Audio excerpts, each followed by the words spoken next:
noticed that Bubbles does a thing where the sides of Bubbles' mouth kind of stretch to the sides and curl downwards and you can sense what Bubbles is thinking, really? You think I'm good at this kind of stuff? I was just gonna look at him. I was like, no, but I don't think I'm any better. You really want me to go up to that man and go oh, it's okay, she wasn't much of a loss. See, I can't. Bubbles kind of points inside their mouth, and just you know what Bubbles is saying the whole time, and Bubbles is just trying to communicate I can't even talk. I think that's the benefit. Yeah, that's true. Okay. Ghostly, I think this might be for you.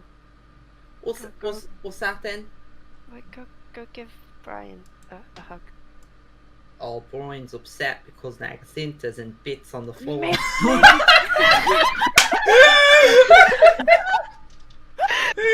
Oh my god!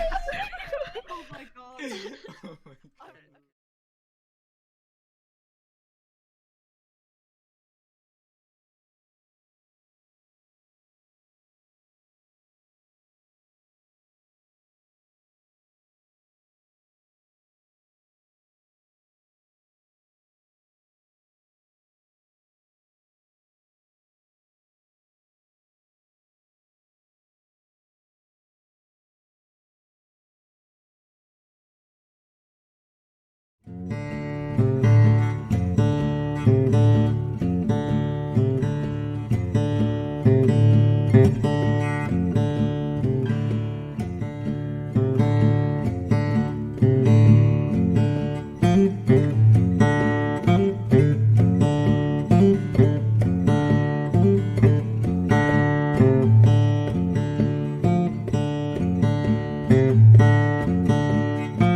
We're talking right now. You can hear us. Hello, everybody out there. Happy birthday, lesbians. Happy birthday, lesbians. Welcome to Into the Multiverse. We're not starting yet. Happy Mother's Day, lesbians. Technically. Happy birthday, mothers. Happy birthday, mothers. Lesbians. Wait. Happy Mother's Day, Shars. Happy Mother's Day, Shars. Listen. Hi, Ev. Oh, Hello. What about me? Nobody cares about you. Oh my god. I'm kidding. Wow. About you. We woke up in Hello, lovelies. Hello, Pokedwar. I'm pretty sure for the 5 Hello, years that hello. we've been friends, Shars, I've always wished her a Happy Mother's Day. Even made posts. I on think you Instagram. missed the first year. Did I miss the first Yeah. year? Yeah. Okay, But after okay. that, you always post those pictures like Happy Mother's Day. Yeah. Even my mother doesn't get posts. Like, my mother doesn't get Mother's Day posts. Listen, I'll give her gifts, right? I'm not an asshole. I'll give her this year I got a Throw it at her. elephant There you go. candles. But she's my mother, but she's not my mother like Shars has been my mother. So you know. Different levels. Wow. Yeah. she's like a Oh, I different thought you were level making mother. a MILF joke. No. I thought so too. Okay. It's kind of both. She's not Shars mom, is also secretly my MILF. You can't. No. Hands we off, never I called claimed it you. first. Anyway, are we? Will we? Passive claiming. Jesus, the chaos this Wait, morning. no, I regret saying that because as soon as I said it, I was like, wait, does that mean I want to fuck Shars? Yeah, that's incest. She can't be Hey your there. mom and also you want to fuck her. Are you lesbians ready to let's go? I don't Yes. Yeah, let's go. All right, Let's 3, go. 2, 1. Let's go, lesbians. Let's go, lesbians. Jesus. Wow. Hello, everyone. Welcome to Into the Multiverse. Into the Multiverse is a series of D&D campaigns all set in the same world of Gostar, but each following an alternate timeline or a different reality. This one follows the PP Rebellium. Wonderful group. Who we're gonna...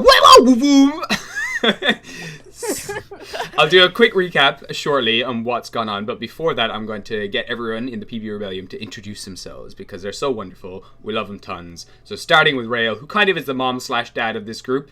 Played by Sharis. Happy Mother's Day to all you lovely mothers out there. Sharis, would you like to take it away? Sure. Hi, I'm Charis. I'm the resident mum of the group. I play the Changeling Paladin Rael. He takes the Oath of Glory. And at the moment, they're in a bit of a predicament because Lilith is here for some reason that they don't know why. So let's see what happens. Woo woo. Wonderful. Thank you, Charis. That was beautiful. Okay. Moving on then to the other mother of the group, actually. Quill Zark here, played by yourself, Hello. Kat. Hi, I'm Kat. I play Quill. She's a thievling bard and part-time rogue. She's kind of adopted a 9-foot-tall lizard man, and she sees dead people. And currently, we're vibing at a party. Yes, and more on that later. Thank you very much, Kat. You're welcome. All right, and then we have the wonderful Maggie McCann playing Oscar Magnolium. Sorry. Big pan. Hello, We have a everyone. big This is pan. Beautiful. Sorry. Yes. You can call me. And they disappear. Maggie? Nice. Big Can you silence. hear me? Yeah, yeah. No. You just said you can call me. What? You can call What? me Silence. Oh, you can call me whatever you want. That's what I said. I was trying to be cheeky, but apparently my phone doesn't want me to. But okay, never mind. Going back to D&D. Hello, Mhm. everybody. I am Maggie McCann, and I play as Oscar Magnolium. And I kind of choked in here. Who is a very lovely furbog druid of the Circle of Dreams and follower of the Mother Though. He's a romantic disaster, but he's he's trying his best. And yeah, he's very thrilled for this ball. And yes, nice to meet you. Wow, fantastic. Thank you Hell so much. yeah. That was beautiful. And now the lovely Wisteria, who is played by Marissa. Would you like to introduce yourselves? Hello. I'm Marissa. I play Mysterious Spoons. Hello. Now, being a tiefling. What did you just say? I know. No, I said hello. Sorry. It's a delayed hello. Sorry. I play Mysterious Spoons, an albino tiefling.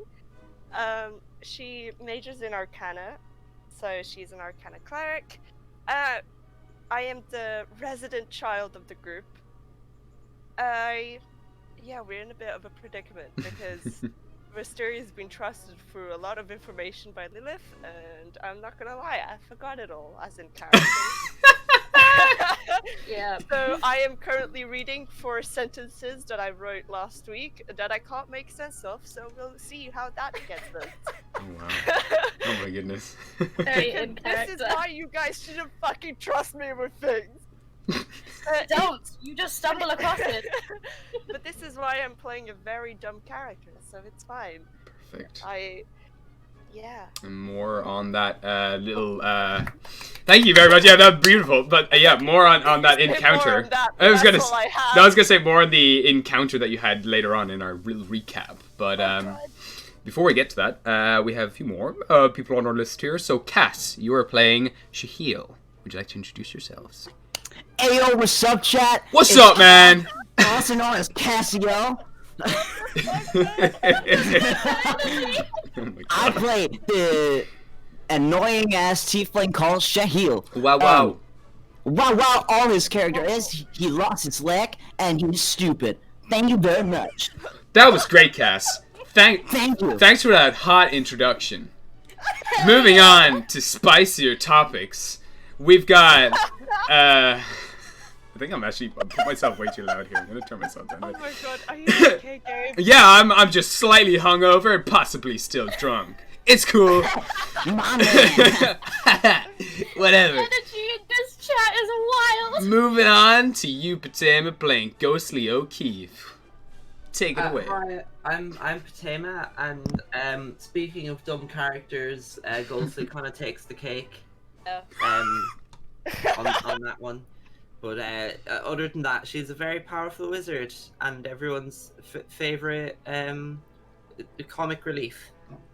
I thought you said chronic relief. Chronic! Yeah. Oh my lord. Beautiful. Thank you.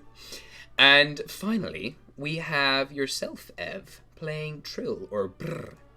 Whoop, whoop, whoop, whoop. Jesus Christ. Hi. I'm Sophie or Ev, and I play a rogue kenku named Trill or Brr. Ah. Woo! Oh my god. Epic. Ev, punch him in the throat. Thanks, Ev. No! That was sick. Thanks for the hot introduction. Also, my name is Gabriel Galway. I am the DM, or the Dungeon Master. I write the story. I put all the encounters and obstacles in the ways of these wonderful heroes. They gotta get through whatever I throw at them. And yeah, I'm the storyteller of this. And these are the adventurers who... Whatever. That's me. I'm Gabriel. Hello.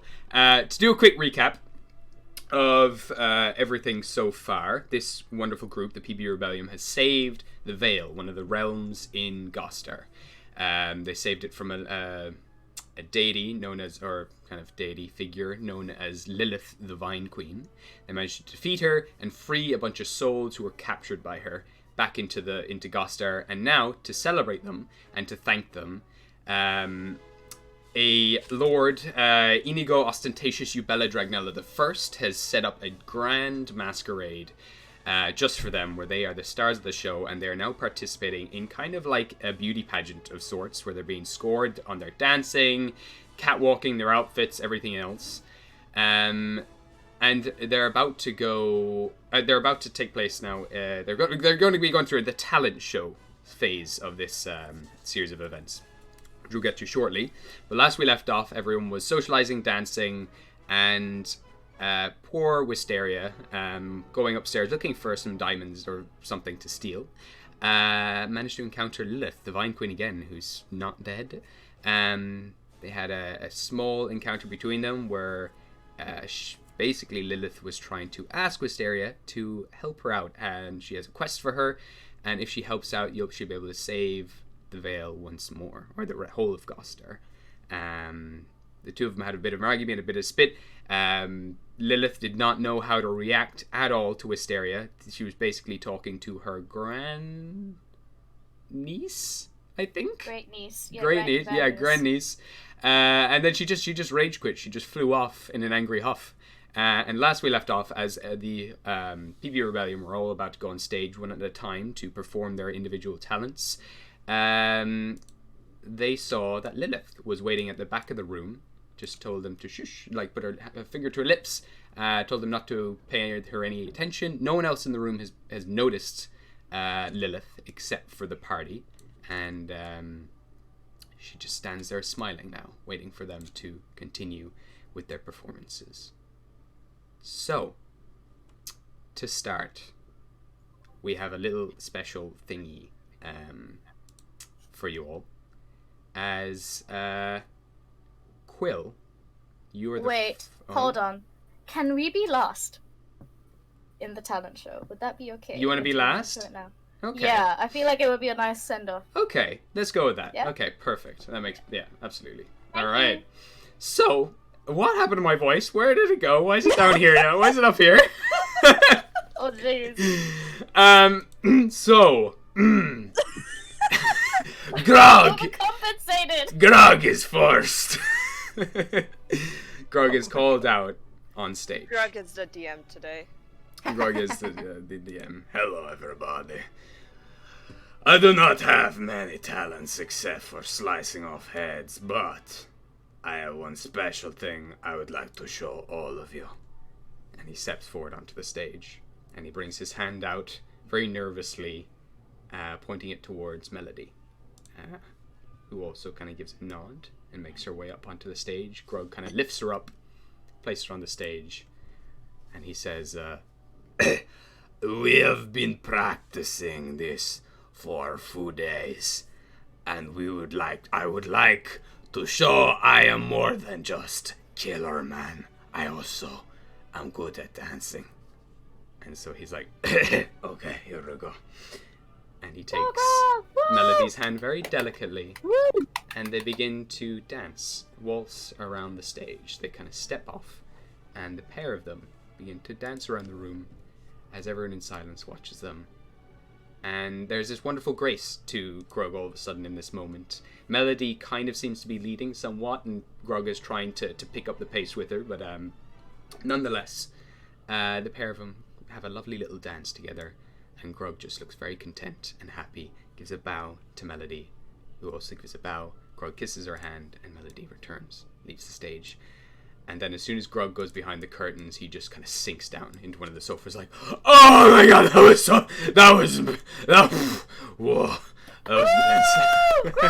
That's cool.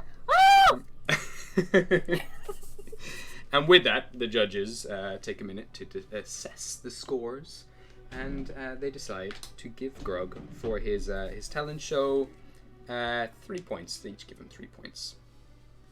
So we go get Grog here. So Zavion, Oni, Pantyho, and Inigo all give him 3 for the lovely little dance that he did. Woo! And so next... Wait, who's Pantyhole? Oni Pantyho. Hello. Oh, that was his surname. Yeah, Oh, right. His surname is Pantyho. There was enough of a pause between the first name and the second name that I thought you were referring to another person. No, my name is Oni Pantyho. That's me, baby. Okay, next up, we've got the wonderful, the furry, the happy, the giddy, the cuddly. Oscar, would you like to show us your talent? Sure, of course. Yeah. I kind of looks nervously at everybody in the party. Okay. Take it away, darling. I've got this. So, he's going to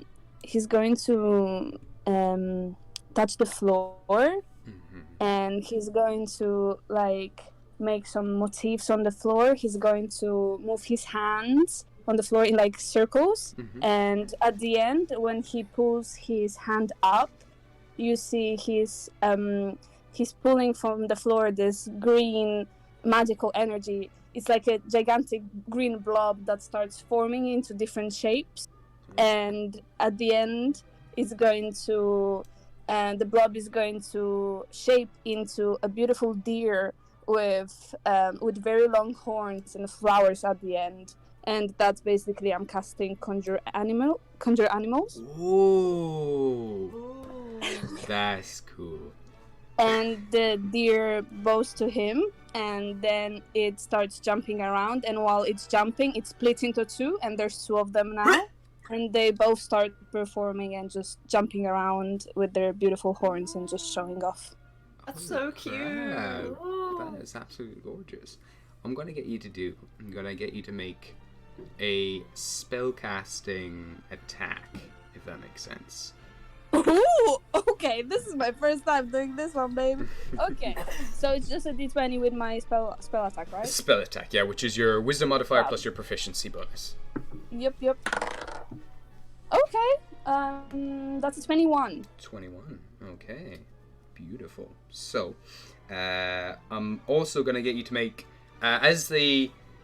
so this is for, as you're pulling it out of the ground, and you created this beautiful deer, and it starts to glow. It's absolutely beautiful performance. I'm also going to get you to then, as you send off the deer, this is for the second thing, sending off the deer, can you also roll me another spellcasting attack? Sure. And you can roll this one with advantage. If you would like. Okay, so that's a 25. 25, okay. And then, lastly, as it splits and the deers now gallop around the place, give me one more spell attack, please. Sure. That's still a 25. Wow, holy shit, okay.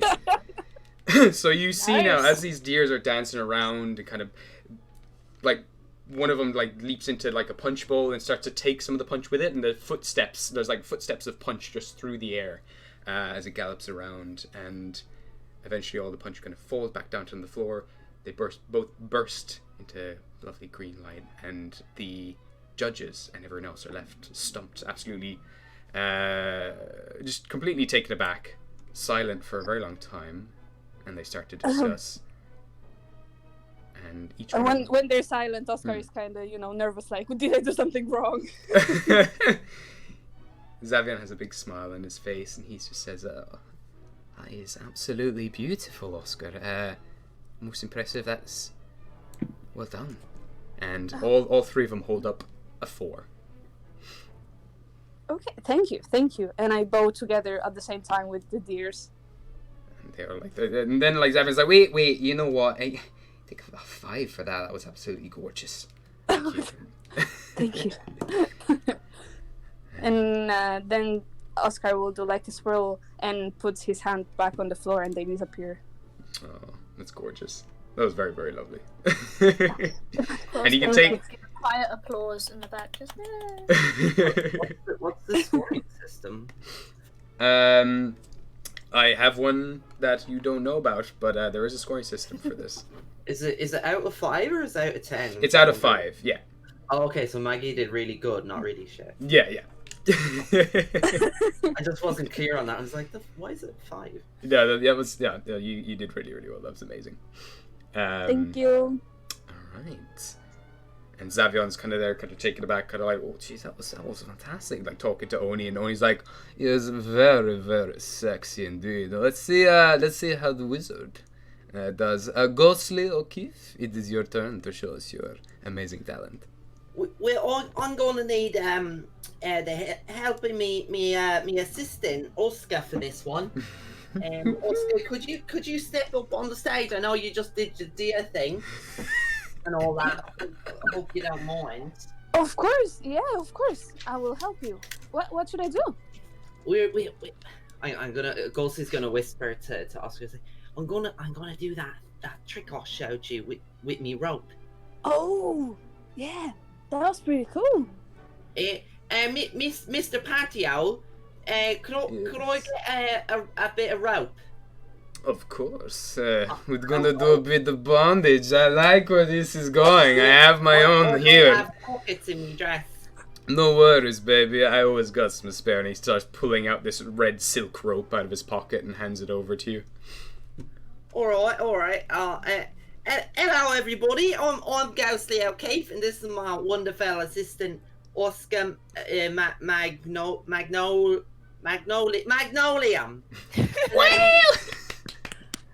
I'm going to show you all a magic trick, all right? Because I'm a powerful wizard, I am. And with the rope, Ghostly's going to cast rope trick. Sorry. Yes, Queen. Multiple character sheets here. No worries.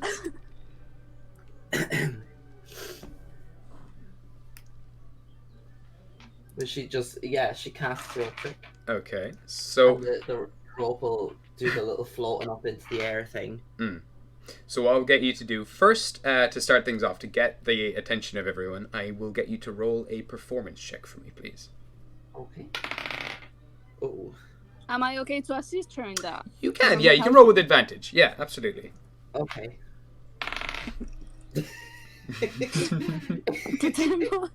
I rolled the same thing. I got a 6. Cool. All right. So everyone's kind of quiet and just kind of nervously watching, but one person in the audience is like, "Oh my God, I love you, Ghostly!" Some person slaps him across the face, and they sit down. That's Maggie. Okay. So as you cast rope trick, what exactly happens? The rope starts floating up, is it? Yeah, it floats a few feet up into the air and then just sort of starts to disappear. Okay. And would you have a look at this? This rope seems to be stuck in the air. My lovely assistant Oscar, could you have a look and see what's going wrong here? Of course, I will definitely check that out. Oh my goodness. I'm gonna get the pair of you to roll me a performance check for this. Or if you want, for Ghostly, if you prefer, you can also roll an Arcana check or a spell attack. Whichever one you prefer for Ghostly. Okay, I'll do a spell attack then. Okay. What the fuck? I keep rolling 5s. I changed dice and everything. Oh, no. That's a 7. 7, and what did Oscar get? 20 in total. 20 in total. Wow. So we'll take the average of those. So everyone's kind of everyone's watching silently, but like no one's kind of commenting. They're just kind of like not sure where this is going. And okay. Let me see if I can assist you in any way. Hold on. So the rope starts floating up, and you now said for Oscar to go check it out, right? Yeah. Whoa. I don't know. What's Oscar doing? Is he going up the rope? Yeah, I will start climbing the rope. Okay. You gonna explain then what happens, or would you like me to describe what happens, Patema? Yeah, so Oscar's climbing up the rope, and then he just disappears, and as he disappears, Ghostie's just gonna be like, "Oh my gosh, where's my lovely assistant Oscar gone? He seems to have disappeared." Actually, hold on a second, and I'll try and get him back. And she'll drop concentration on rope trick. Oh my god, okay. So give me a spell attack for yourself, and Oscar, can you give me an acrobatics check, please? Sure. While she's dropping the spell, can I wild shape into an eagle? Oh yeah, 100%. Oh my god, that's amazing. You can both roll with advantage for this. Hey. Oh gosh. I'm rolling pretty bad this morning. Okay, that was okay. I got a 15. 15. Okay, cool. 17 for me. 17. All right. And so with that, as you pull down, as you cast, kind of turn off the spell, the rope collapses to the ground, and now a large eagle appears where Oscar was, kind of dreaded and slightly green hues going through the feathers. And then all of a sudden, like, everyone around is kind of a bit stunned. They're like, okay, where's this going? They're like, what? There's like kind of jump back slightly as this massive eagle just fills the room, gracefully landing down onto the floor. And everyone just kind of stunned, just starts clapping, round of applause, looking at each other like, what just happened? And the same person. I will go down to Ghostly in my eagle form. Wonderful. Can Ghostly like put out her arm for like Oscar to like land on her arm like the way the I'm a giant eagle though. Oh, you're a giant eagle. I thought you were like a normal sized eagle. No, sorry, I'm a giant eagle. Kind of big. I mean, I can change into a smaller one on request, and I'll land on your arm. There we go. Okay. Beautiful. So you turn into a massive eagle that then starts flying towards Ghostly and then gets smaller and lands on Ghostly's arm. Beautiful, and they're all just like... Thank you very much, everyone, and our big round of applause for my assistant, Oscar. Just in case that wasn't clear, Oscar's the eagle. That was absolutely terrific. That was... I honestly, I had no idea where that was going the entire time, and that was absolutely brilliant. I got to say that's a solid 3 for me, Ghostly. And it all worked out because Cahill in the chat gifted me an inspiration. Oh, you know what? Hey! And you see Oni kind of looking, and it's like, oh, that is a fair number. I will give you 3 as well. It was a very beautiful performance. Very, very like a roller coaster all over the place. I liked it. And you see now Inigo kind of give it like a slow nod, and he holds up a 2 and gives a smile, and it's like, very nice, very nice. And everyone's kind of clapping, giving a round of applause, and you're brought back behind stage again. Yeah. As we go back, I'm going to drop my eagle form, and I'm going to be like, poof, like, stand on my feet. How did it go? How did it go? You was there, Rob. That was you as the eagle, Rob. You're actually not sure. Of course, yeah. I know I was there. But did you have a good time? Yeah, I have fun. Thank you very much for helping out. The eagle thing Oh. was a good idea because I think I was messing up my magic a wee bit. Maybe I got a bit of stage fright, you know. Well, I think you did fabulous. It's great teamwork. Finger guns. Everyone's kind of still discussing And that we act, like didn't on. Oh, sorry, what? No. Just go back, sit to the table. That's it. Okay, perfect. So, with that, everyone's still kind of talking about what just happened as well, and they're still kind of questioning it, like, oh, that was interesting. What happened? That was crazy. They're trying to work it out like it was an actual magic trick. Like, how did they turn into an eagle? Well, I don't know that spell. They're actually like discussing it for a very long time before Oni's like, okay. Next up, we have the very fabulous, very beautiful Wisteria Spoon. Would you like to come onto stage, my darling? Of course, it'll be my pleasure. Wisteria will kind of like float up a little bit and go up to the stage and be like, alright guys, prepare to be wowed. I know, great magical cleric over here. Okay, so Wisteria is gonna kind of like be a little bit flamboyant and kind of twirl around the stage.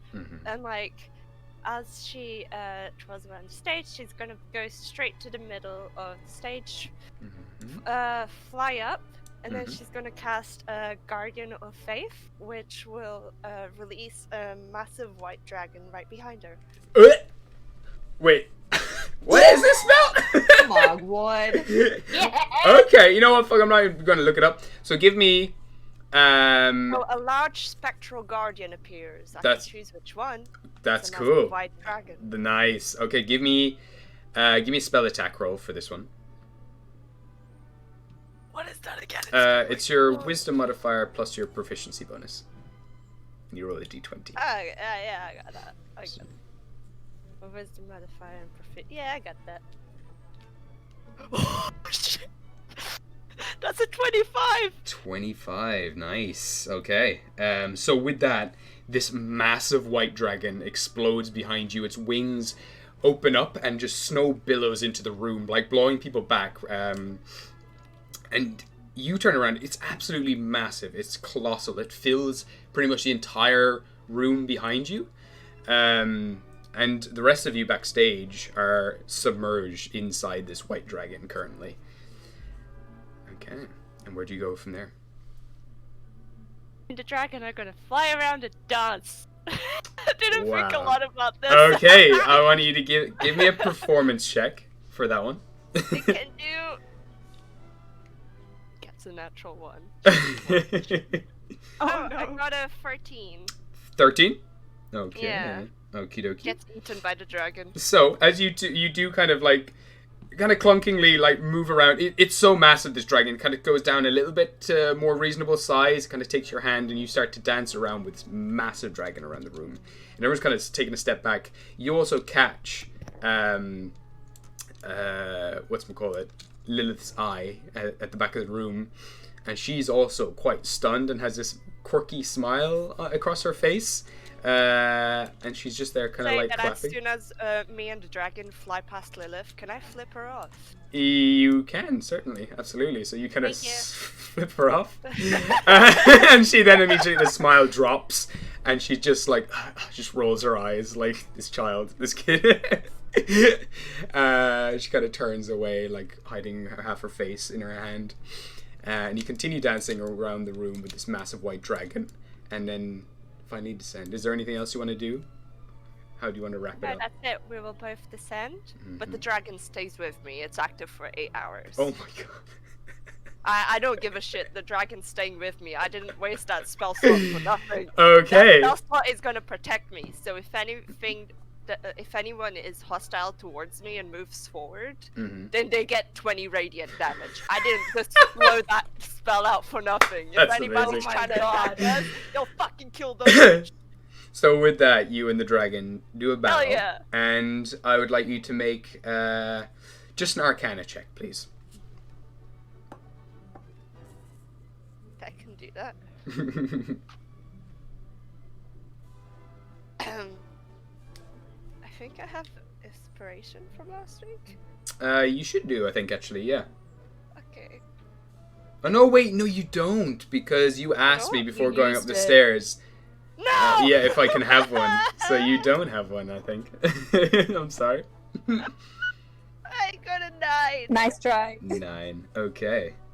Perfect. So with that, the kind of dragon just bows its head and kind of like crashes into the floor, and you're kind of, the whole room shakes for a second. You stumble, you kind of straighten yourself up, and the pair of you kind of sit backstage again. The massive dragon as well by your side, just like sitting in the corner, watching over everyone, leering at Lilith at the back of the room. Oh, I love my dragon man. Nice. All right.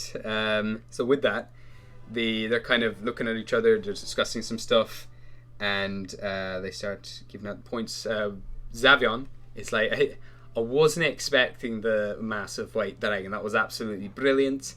A very nice tie-in to your history, all of that. I loved it. That's 4 for me. And he holds up a 4. And you see then, whatchamacallit, Inigo is kind of over to the side and gives like a chill nod, and he says, yes, I think it was quite shocking. I did enjoy. My heart was fluttering. He holds up a 2. And you see then Pantyho is like, yes, it was okay, kind of sexy, but you know, a little, not quite graceful. It's more all big bang and no bite, you know what I'm saying? It'd be cool if maybe the dragon possibly ate somebody. That, in my book, would be pretty sexy. That's the 1 for me, darling. Well done, though. Nice try. So, big mixed results of stuff. Woo! And everyone else is kind of looking at each other like, they're being pretty harsh. These judges are like fucking tearing into these people. I think me and Bunny did pretty well, but oh well. You did do very well. Like, it was Bunny, White Dragon Bunny. Oh my god. Write it down so you don't forget. I'm writing it down. Damn.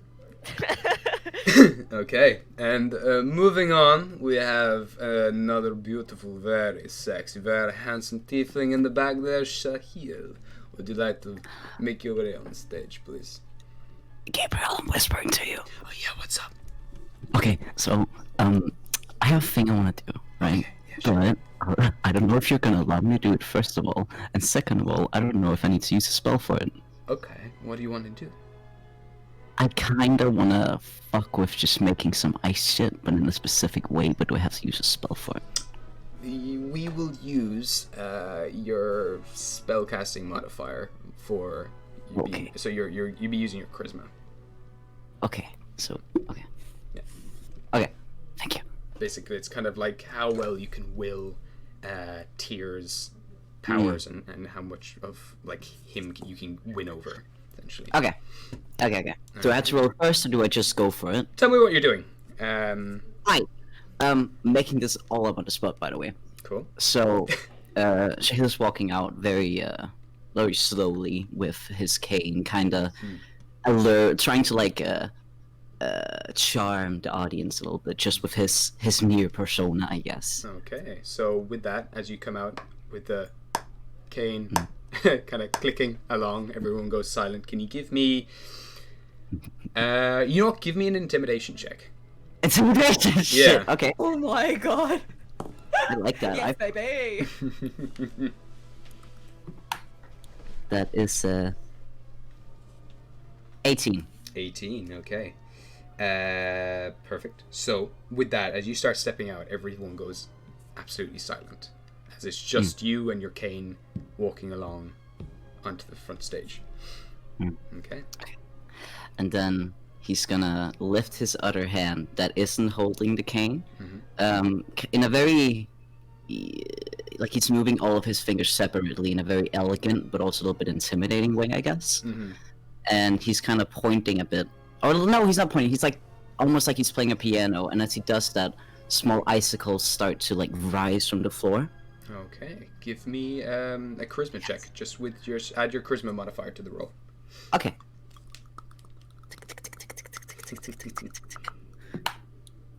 That is a 19. 19. Okay. Very nice. Okay. And so the icicles are just kind of pew pew pew pew pew. 5 of them rise up, and then I'm gonna think a little bit what I'm gonna do.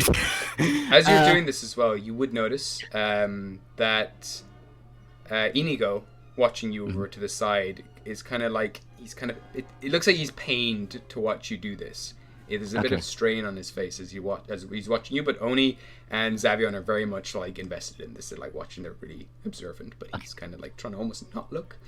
Okay. But yeah, what do you do next? Well, I would like to then just grab all of the icicles kind of in my hand.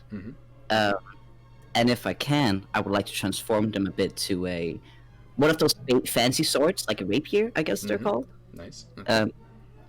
And he'll aim that at Lilith, and then he'll do a bow with like a little smirk. Okay.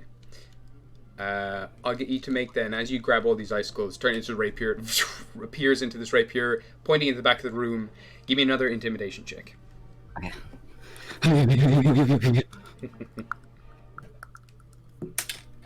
Okay, hold on. I have to. It fell on the side. No, I can't through it. Hold on to it. Just give me a roll. Oh my fucking god. Okay, my intimidation, yeah? Yes. 21. 21. Shoot. Nice. And with that, it's this very cold and calculating kind of performance where it's just the sound of these icicles clicking off each other.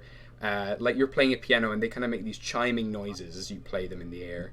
Throwing them up into the air, catching them, it bursts into a rapier, and you just point forwards. And there's just, the whole room is just filled with chills. Everyone's watching you, but also kind of scared to watch you. There's just this coldness. It's just your sheer personality cuts through the room like a knife. And everyone just is dead silent for a very long time. And again, you leave, same clicking noise of the cane on the floor. And Oni kind of goes back, sits back, is like kind of like his cheeks swell up. He kind of sinks back into his chair. Is like, I think I may have a little bit of a boner right now. That is 4 for me. And he holds up a 4. And you see Xavion is like, that was pretty impressive. I mean, you're getting pretty good with that magic. I've got to give you a 3. And then Inigo, not really saying anything, kind of looking away, holds up a 3 as well and gives a shrug. Damn. Okay. Nice. Everyone else hasn't said anything. It's like their voices are just echoing in the room now, and eventually talk picks back up as well, but there was just something really chilling about the whole performance. And you see as well Lilith is just kind of just looking very sternly in your direction, even as you pass behind the curtain. It's like she's looking through the curtain directly at you. You can see through it, but no one else can see through it from the Jahil is just, sitting in his chair with a smug smile. Oh my god. Right. Well, I don't know, but that was kind of the most impressive performance I personally have seen tonight. Let's see if the wonderful Rael can top it. Would you like to make your way onto the stage, my dear? He'll come out and he'll he's walking quite with a bit of sort of his chest a bit puffed, sort of a bit of a proud walk, but very calm. And he'll walk to the middle, but he'll look around. Is there a glass of water anywhere? There is a glass of water right by the pianist, they've kind of just placed the glass on top of the piano, and they're just playing while... Is it rather full? Yeah, absolutely. There's also a pitcher beside it, like of water as well. Okay. He's gonna go over to the pianist and just reach for the water. May I? Just borrow it? Oh, of course. Yes, no problem. Squeak and perk up a little bit, like, oh, no, pays me any attention. Okay, and he'll go to the middle of the stage again, and he'll hold his hand out in front, palm facing up. And he's going to take the glass in his other hand, and he's going to pour the water onto his hand. Okay. The water doesn't drop onto the floor. It stays in a globular in his palm. Okay. And he'll will it to stay in an orb. All right. I'm going to get you to make me a Give me a charisma check. You use charisma for spellcasting, so give me a charisma check. Okay, so that's my charisma and proficiency plus d20. Just your charisma. Just charisma. Okay. Yeah. Yeah. Just for this part. Okay, gotcha. Nice. Okay, that was a 17. 17. Okay. So you watch as you start pouring this as well. It's almost like you're filling up this invisible glass, just floating above your hand as it fills up into this perfect sphere. And as you're doing this as well, Inigo, who's been kind of sitting back in the chair that he's sitting in, kind of like really slumped back, is immediately kind of leaning forward, his eyes widening, watching you. Okay. Yeah. He's going to be quite graceful with this. You know how in circuses and stuff they have that trick with the crystal ball, where they kind of move it and it looks like it's staying like still almost. I don't know how to describe it. It's Those magic Oh, balls I that, know, like, where you on kind those of almost magic like fingers. dancing those around magic it crystal almost. And, balls. Yeah, those dancing ones, But and it's he'll like it's start staying doing that around his arms. Nothing's getting wet. Mm. He'll do that for a bit, and then he's going to clasp his hands around the orb and pull his hands away, and it will form the familiar harpoon okay. he has. Mm-hmm. And he'll start kind of he's gonna show off a little bit. He's gonna start sort of twirling it around almost as if it's like a baton around his back and all of that, just sort of willing, and you see little droplets just floating around the place. Give me an attack roll for this. You can use your attack because you're proficient in weapons. It's like performing with a weapon. So. Yeah. Okay. Oh my god. Okay, that's a 22. Nice. Okay, so with that, your kind of martial prowess kicks in as well as it forms this harpoon. You start flipping around, doing all these kind of things. Have you watched, Game of Thrones? And what's the guy, Oberyn or whatever, the guy with the spear? The dude that, the one that got his eyes. No, Spoilers. in case anyone just there's a guy called Oberyn. It reminds me of that. He's a spear master, but it's kind of giving me those vibes. But yeah, continue. Sorry. So he's just going to do that, and then as soon as he's done, he's gonna hold the spear and tap it on the floor. Just give it and it will just disperse into water droplets, but a very fine mist, so nothing gets.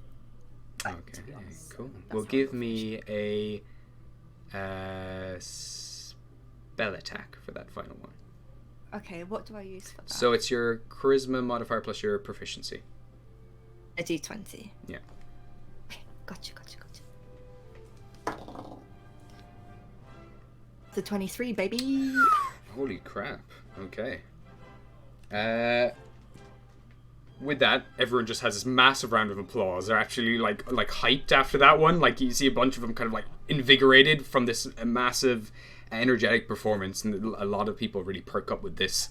Oni is like, okay, you two are pretty sexy. I'm not gonna lie.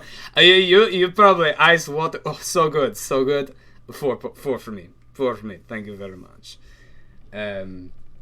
You then see Xavier as well, like, absolutely, that's phenomenal. You get 4 from me as well. I'm going to go the same with him. And you see Inigo kind of have a smile, and he's like, it was quite refreshing. I haven't seen something like that in a very long time. But there is much you have to learn. I will give you 3. He goes up 3. Rail will just kind of bow his head in sort of a respectful way and just make his way back. Okay. Perfect. Hold on. Yeah. As Rael sits down, Shahil is gonna... He's not gonna look at him because he's still kind of just staring at Lilith, but he is gonna clap his knee, just like a good job, kind of. Nice. Okay. Rail will also just give a small smile and the same nod again, and just you two. That's it. Okay. Thank you. You can see as well, what's his name? As Lilith is staring at Shahil, Inigo is also staring at you, Rael, through the curtain as if he can still see you, and he just has a smile on his face. It's a very calm, chill smile. Yeah, okay. And he kind of nods and looks down at his hands again. and you watch as he seems to be playing with a few little water droplets between his fingers as if he's tossing a coin. Oh my god! Sorry if you can hear my roommates.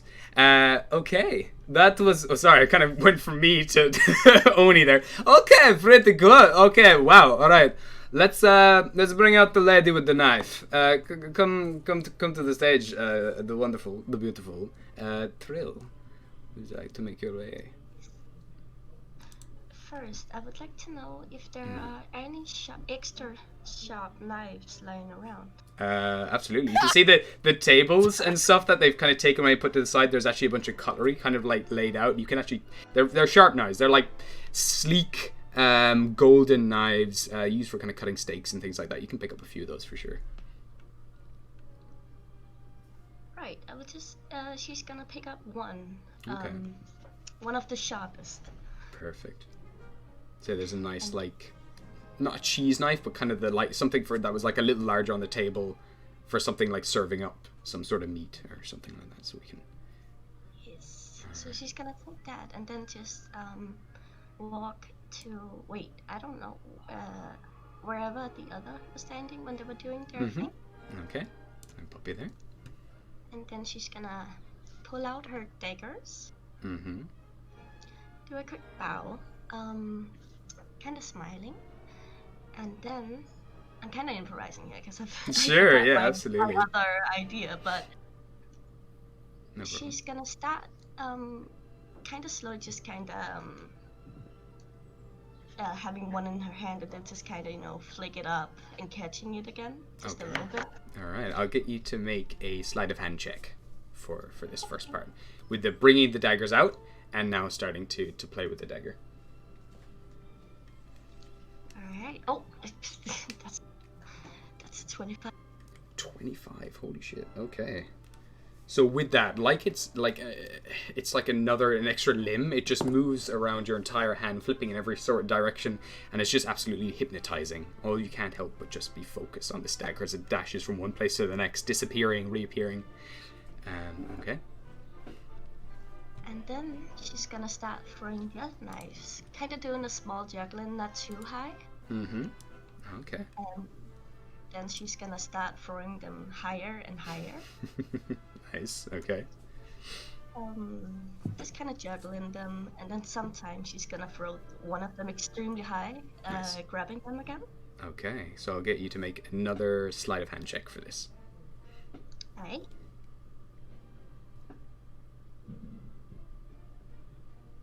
That's 23. Okay. All right. So you're juggling these, and they're getting like faster and faster. They're moving at these intense speeds now, just kind of whipping around, and they almost look like they disappear for a second in the air, then reappear. But no one can sense any magic from this. This is just pure skill that Trill is doing. Okay. So at this point, she's throwing all of them extremely high, kind of grabbing some of them behind her back, etc. And after she's done that for a while, she's gonna grab, what's it called? Catch them all in one of her hands. And when she catches them, she's gonna kind of flip them out, kind of like you have like a deck of cards in one of your hands. Gotcha, like a fan. Nice. Yeah. Okay. And then she's gonna bow again and then walk back. Okay, so with that final flourish, I'll get you to make a give me a performance check with advantage. Advantage? Oh, yeah, right.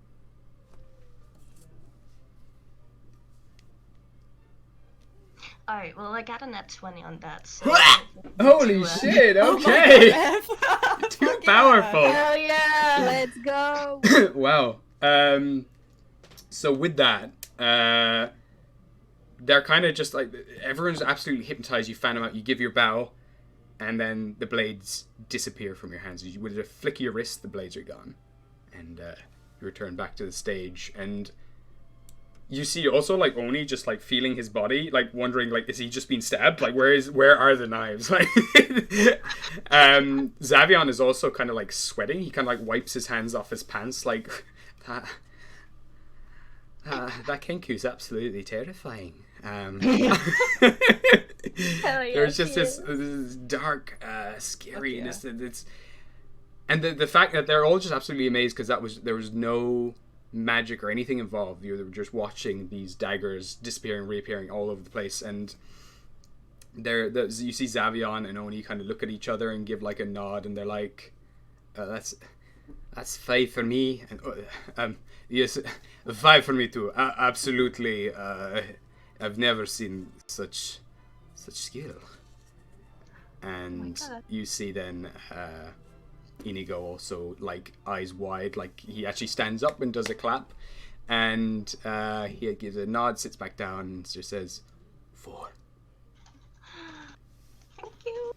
When Trill comes to sit down, Quill's gonna like take her hand to help her sit down and be like, that was amazing. We'll giggle and just kind of nudging her head into her shoulder. Oh, he's so Hell yeah. Sorry, my squeaky chair. Alright, okay, all still alive, we're all good? Okay, let's bring up our final participant, Quill Zorkir. Would you like to make your way to the stage, please? Quill's gonna stand up and walk out of the curtain onto the stage, and Xavion, would you be able to bring me my my lyre or harp? Of course, no problem. And he dashes off and kind of comes back again, and he has the lyre in his hands, brings it up to you on the stage, hands it to you. Blow him away, my dear. Show him what you're made of. Thank you. So. I know that the others did some amazing stuff, but I wanted to do something a little different, if you wouldn't mind. Also, I apologize if you can hear my roommates in the background. I'm sorry. It's okay. It just adds to the like people all that. Yeah, chatting and gibbering. Yeah, perfect. Okay. And she'll start. All right. So with Want me this, to stop the music? if you can stop the music, and I'm actually going to bring everyone on the stream over to something else. I'm also going to bring you lot elsewhere as well. I'm going to screen share something else for this. We have secrets. Oh. Yeah. Flashbacks to the first episode of Baby Rebellium, guys. Okay. And everyone watching, I'm going to swap over. And it's a It's really looked really edgy- nasty for a second, but there we go. Okay. I'm also gonna mute all of you if that is okay. I'm also gonna mute That is myself okay. for just a That's moment. okay, boss. And so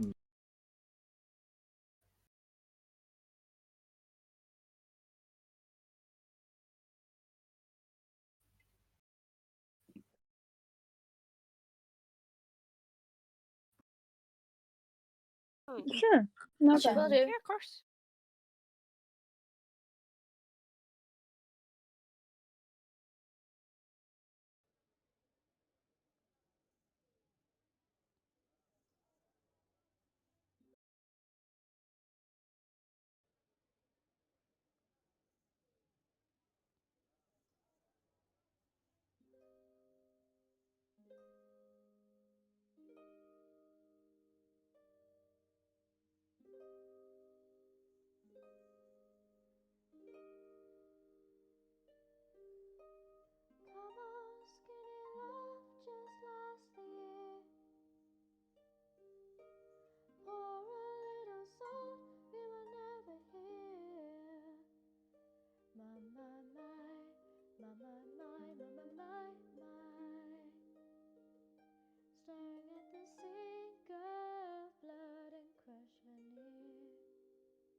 to be fine, and I told you to be balanced, and I told you to be kind, and now all your love was wasted, then who the hell was I?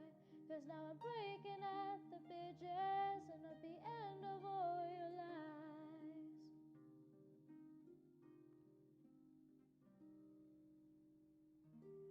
Who will love you? Who will fight? And who will fall far behind? Come on, skinny love.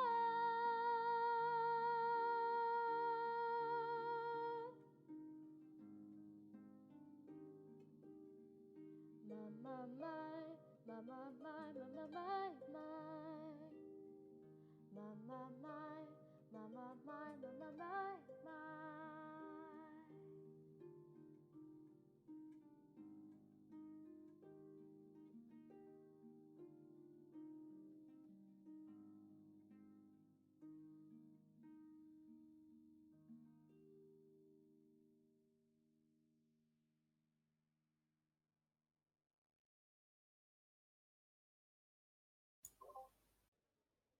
Oh yeah, dude! Oh My God, that was so Holy Fuck yeah! What the frick? Fuck yeah, dude! God. That's Fucking amazing! superiority. that was so beautiful. Thank you, thank you. Oh my god. I had this plan the week before we were meant to do it. I've been holding on to this for 2 weeks. Oh my god.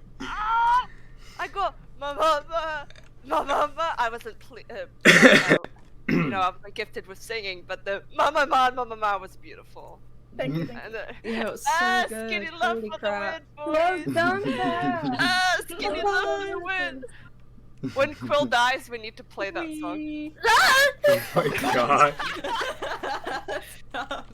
I don't understand. Kat's acting like this, but in the first week she was like, "Oh, maybe I should make another character just in case Quill dies." I do have like a backlog of characters at this point now. just in case. Oh, Thank you man, for that's the gift, beautiful. Kat. That was so beautiful. Wow. Thank you. Thank you, Gabe, for the video, by the way. No worries. I kind of whipped it up like just this morning in my hungover state, so it's like, like there's more I wanted to put in, but it was like, oh god, it's like 11:30. I gotta run to this. Is this the tearjerker? Yeah, I mean, Okay, I didn't cry. I'm fine. that's fine. I That's know, but fair. I was really like the perfect timing. You got the whole Oscar and Ghosty down at the perfect time. Yeah. Yeah. No, I it was was- really, really sweet. It really, was really like, sweet. yeah, it's just so lovely to see everything that's happened so far in the story, all kind of in one thing. It's just amazing that all of you have been creating all this incredible artwork for this story the whole way through, and it's just, sorry, I hit my mic there. Yeah, you lot are you're all incredible. So Oh, well done. love you, Gabe. Now it's the tearjerker. Yeah. Let's keep going Being until one of you sappy. cry. Aww, we love love our you little guys. drunk DM. Yeah. Oh my God. I don't. You don't? No, that's fair. That's cool. When the song finishes, yeah. she's gonna take a breath and just kind of like hold the harp close to her, her lyre close to her. She's kind of like worried. It's been a while. And you watch as all of them just very silently, just kind of all simultaneously hold up all fives. Yay! Get the bread, queen. Ow. And just walk back. I'm behind the Can I say that during the song, like Wisteria is just bawling and unintentionally like holding on to She-Hill's arm and just going. So he looks kind of, you know, like he's kind of leaning away a bit, just like, oh. Mysterious like proper gripping onto the arm. Okay, skinny love you. Isn't that so sweet? He's gonna pull out like a handkerchief and be like, yeah, and just kind of like put it up to her nose. Oh, I love it. Oh wow. I want to give all of you. Oh, yeah. It's gonna pass a tissue to Bunny as well. Bunny's also crying. Funny, obviously, it's crying. Yes. I want to give you all an inspiration as well. You all did fantastic. Let's go! Was that inspiration when I had the Arcana check, huh, Gabe? Should have done better then, innit? Good. Well, okay. And with that, the kind of judges kind of take a breath, kind of like, okay, relax, and the curtains are kind of revealed to reveal everyone who just performed. Everyone's just kind of standing up, giving a massive round of applause. Everyone's cheering, some crying, some just really taken aback and just like not really sure what to do or say. Nonetheless, What does Lilith look like? Can I see her from back here? yeah, give me an insight check. Like, all we care in this moment is All we money. care about is Lilith. Motherfucking shit! I don't see anything. I'm blinded by the tears. What did you get? Was it perception? Or Insight. 6. 6. You can see. Well, she looks like she just has a subtle smile on her face. Like you can't tell if there's malice behind it or if it's actual genuine care, but she just has a smile on her face. I do a check to see if she's being like she has any hostile feelings towards us right now. Sure, give me if she has any bad vibes. Yeah, give me a vibe check. Give me an insight check. Vibe check. Vibe checks.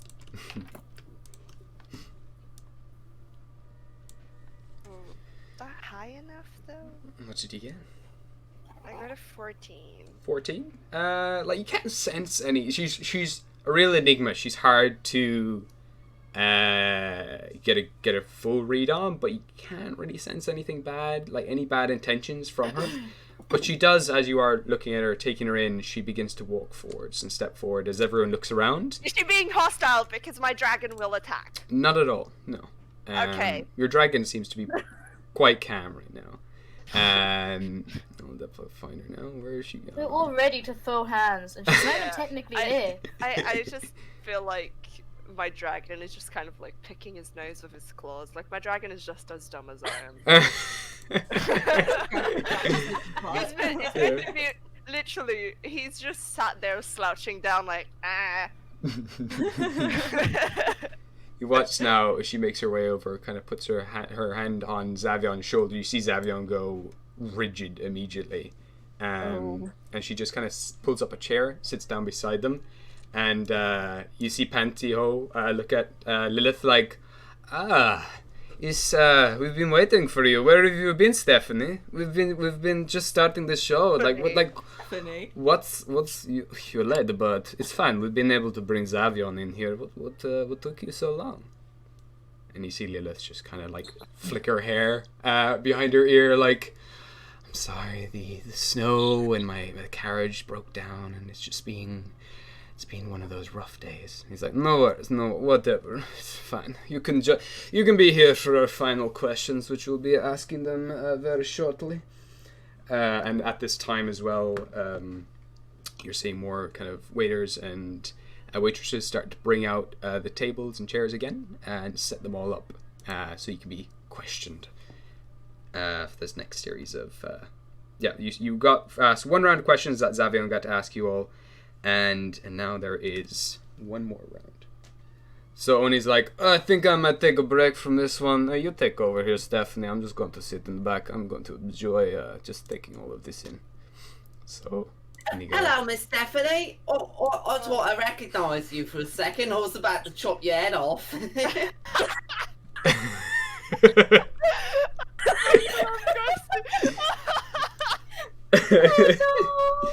You see her kind of have like a subtle smile on her face, and she gives like a happy nod. Like, I do kind of give that impression to people, don't I?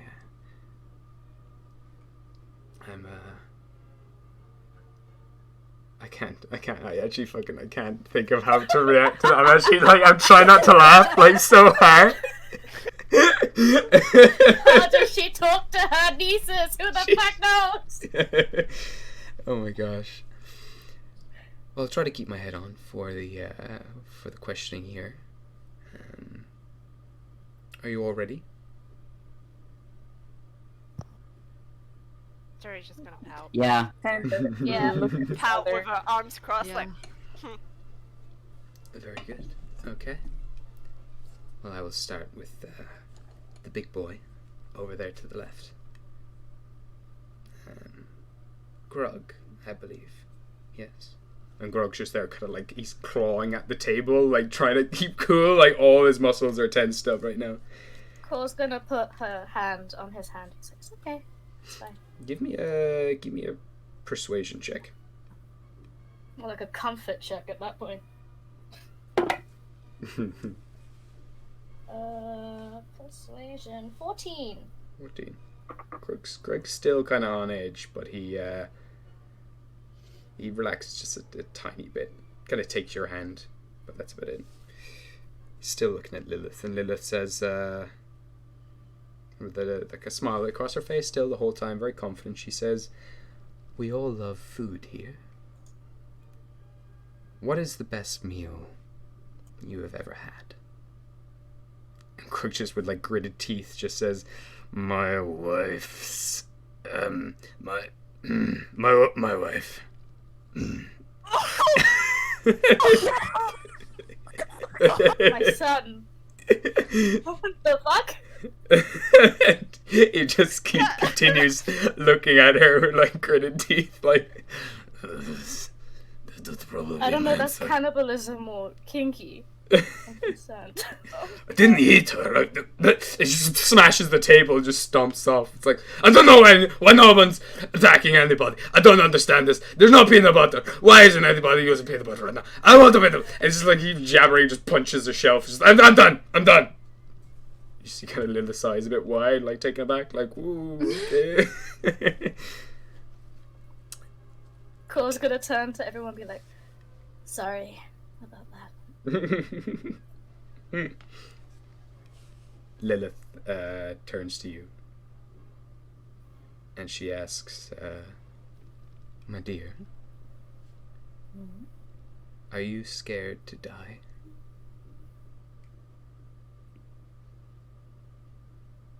Yes. Okay. She kind of sits back. What are those questions? What is These are Lilith's particular questions. Sorry, here, 2 seconds. Some of these things got smeared. Okay. Oh, wait, that's the wrong one. So I'm kind of just filling in stuff here. Okay. She kind of sits back and she like gives a nod and then turns to Trill. Trill. Orkill, the city we're in right now, is known as the City of Thieves. Have you ever stolen anything in your life? And if you have, how did it make you feel? Yes.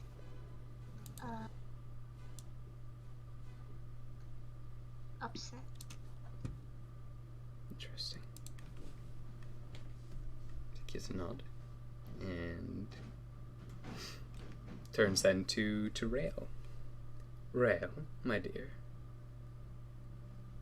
My question for you is that people these days fear an upcoming war from the Winter King of Jotunheim. If his armies were to burst through these windows this moment, you're outnumbered.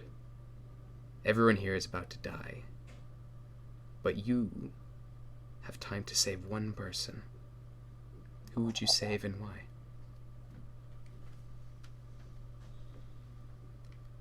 He's just kind of, his hands are really gripping the table. Like, you can just kind of hear his nails just doing that. He's kind of looking quite bewildered at the moment. He's just kind of staring at Lilith. He knows what she's doing. and he doesn't like it at all. His eyes kind of flicker between Zavian and Shahil for a quick minute. He's quite silent for a second. Take your time, it's all. Sorry, let me just think for a moment. Yeah, absolutely. No, you're absolutely fine. I genuinely don't know how to answer that question. How can I choose one if I can try and keep everyone alive? Even though it's a stupid thought, but and his eyes will still kind of flicker between the two, but then he'll just kind of look at the table. He's not really sure how to respond to that. Can Shahil speak up? You can. Okay, well, he's just gonna say some stupid questions, aren't they? It's all part of the game, my dear. We just want to know what kind of people you are. Well, you know us quite intimately, don't you? Not at all. It's my first time meeting you. Of course. It's a pleasure. Oh, Rail's glaring at Lilith. Sort of like his hand is like gripping his trousers, like, ooh, this bitch. Ghostly is just playing with her hooves. She's just clicking them on the ground. I love her. Not really kind of paying that much attention. You see Lilith now give a sad smile, projecting towards you, Rail. It just says, sometimes we don't have that option. We'd like to save everyone, but when the moment comes, sometimes we just can't. But I can see you already know your answer. But if you don't want to share, that's fine. He'll look away. Okay. Shahil. Yes, my dear Stephanie. She gives like a smile and kind of flutters her eyelashes. Your costume tonight. You've integrated a lot of ice all over it. It's chilling. It's terrifying. Ice is a symbol of rigidity, frigidity, coldness, an absence of love, difficult and unexplored territory, not conductive to human life, or just life in general. With winter being the season of death, what does ice mean to you?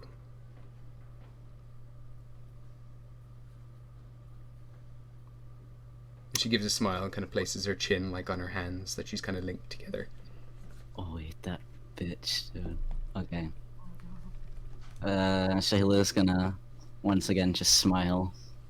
Very anky at he's gonna slowly start tapping his cane, just very gently like that. He's gonna think for a second. Sure.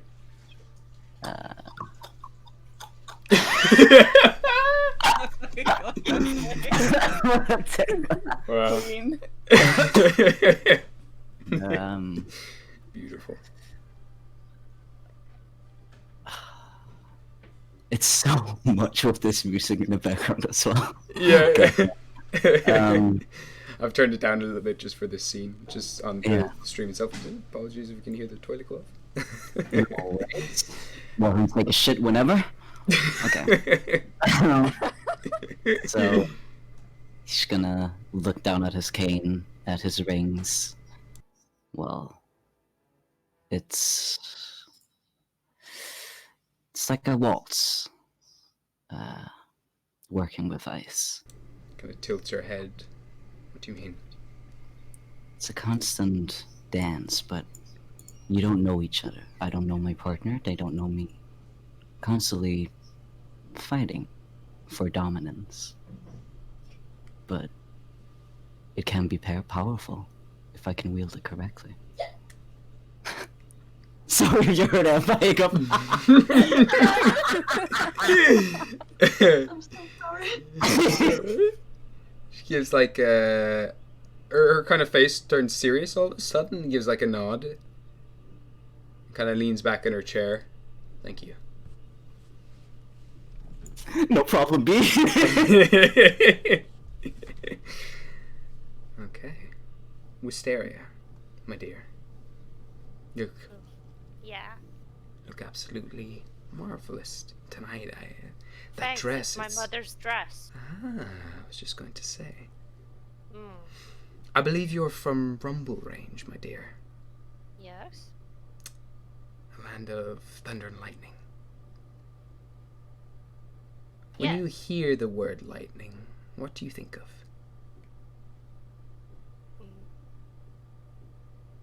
Think of my parents' workshop.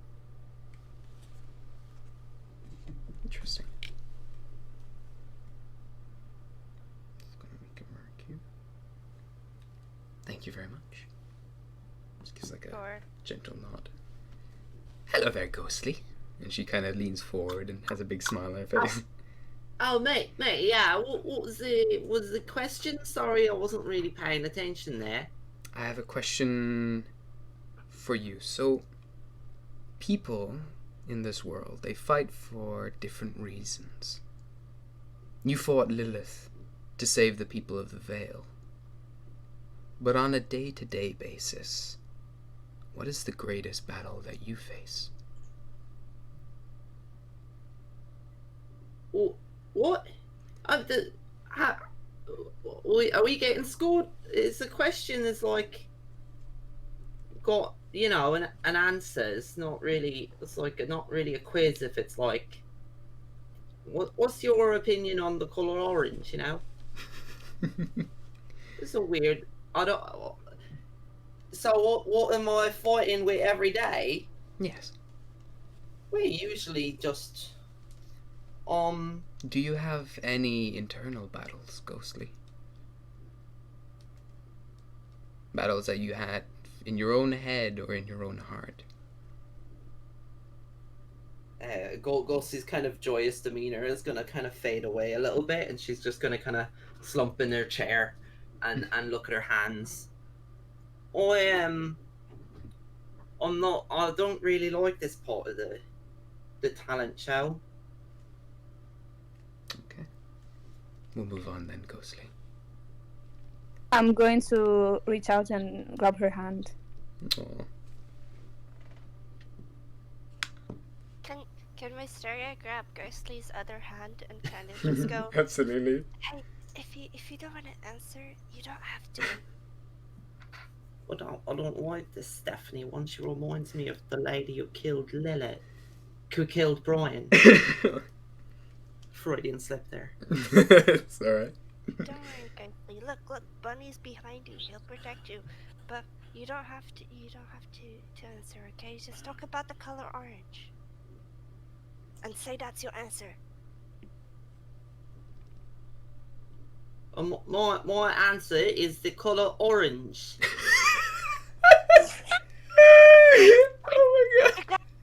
I'm such a bad influence on this poor girl. You see then, like, kind of like she has a bit like of a stunned impression where she kind of blinks several times and has like a pleasant smile on her face. And it's like, oh my. What an interesting thing to battle with, my dear. Thank you. She turns to Oscar. Oscar, Hi. my question to you is, what does love mean to you?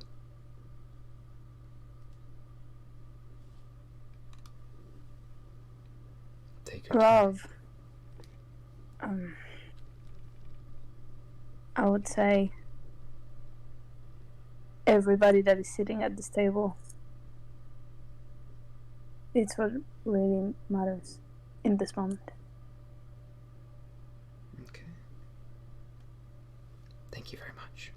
She gives a nod. Everything's still very silent. And now I believe, Inigo, it's your turn to ask some questions. And Inigo kind of looks at her as well, like gives a nod, like, yes, I have some questions for the heroes. He looks at each of you in turn. We'll go back to the beginning. Quill. Yes. I have a political question of sorts. Everyone knows that the incredible following, everybody here in Orkil, they know of the incredible following that the Rat King has. Even the nobles are beginning to take their side. Many believe that the Rat King will take over as the new ruler here in Orkil. Maybe in the next few years. Do you believe they are worthy for this role?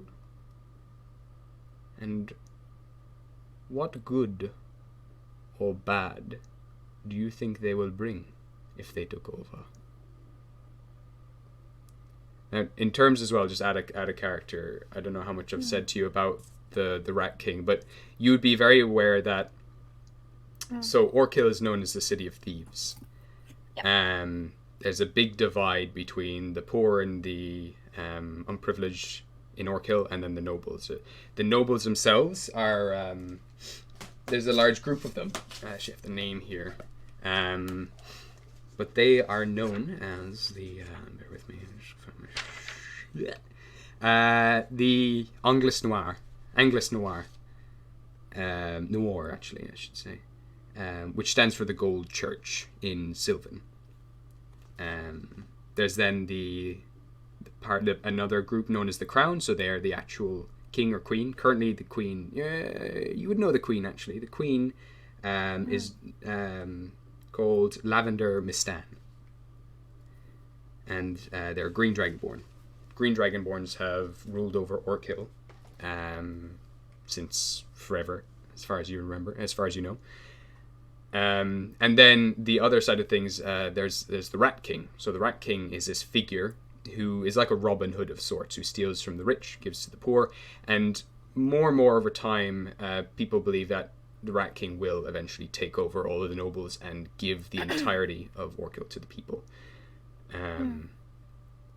So, the question is then, do you believe that they're worthy for this role, and what's good and bad will they bring? You do know as well that the Rat King as well, they do kill people. Like, they'll kill corrupted people, they'll steal from them as well, but they only seem to kill when necessary as well. But there is violence in the streets, and there's a lot of people who follow the Rat King as well who are quite violent. There's a thieves guild in the city, for example, that are more aggressive. They follow and work for the Rat King, but they can act on their own accord. But yeah, however you want to answer this question, it's up to you.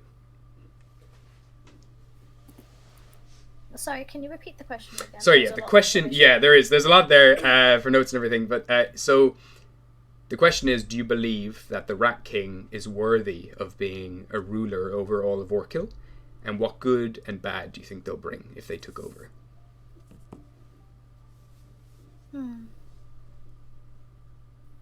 Good question.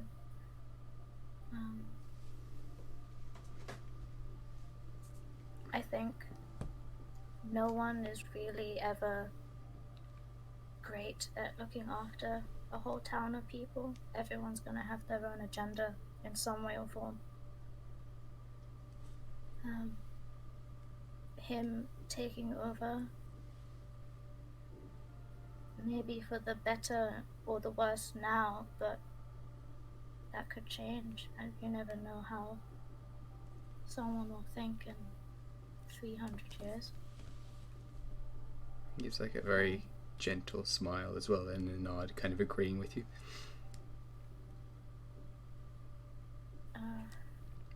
Thank you, my dear.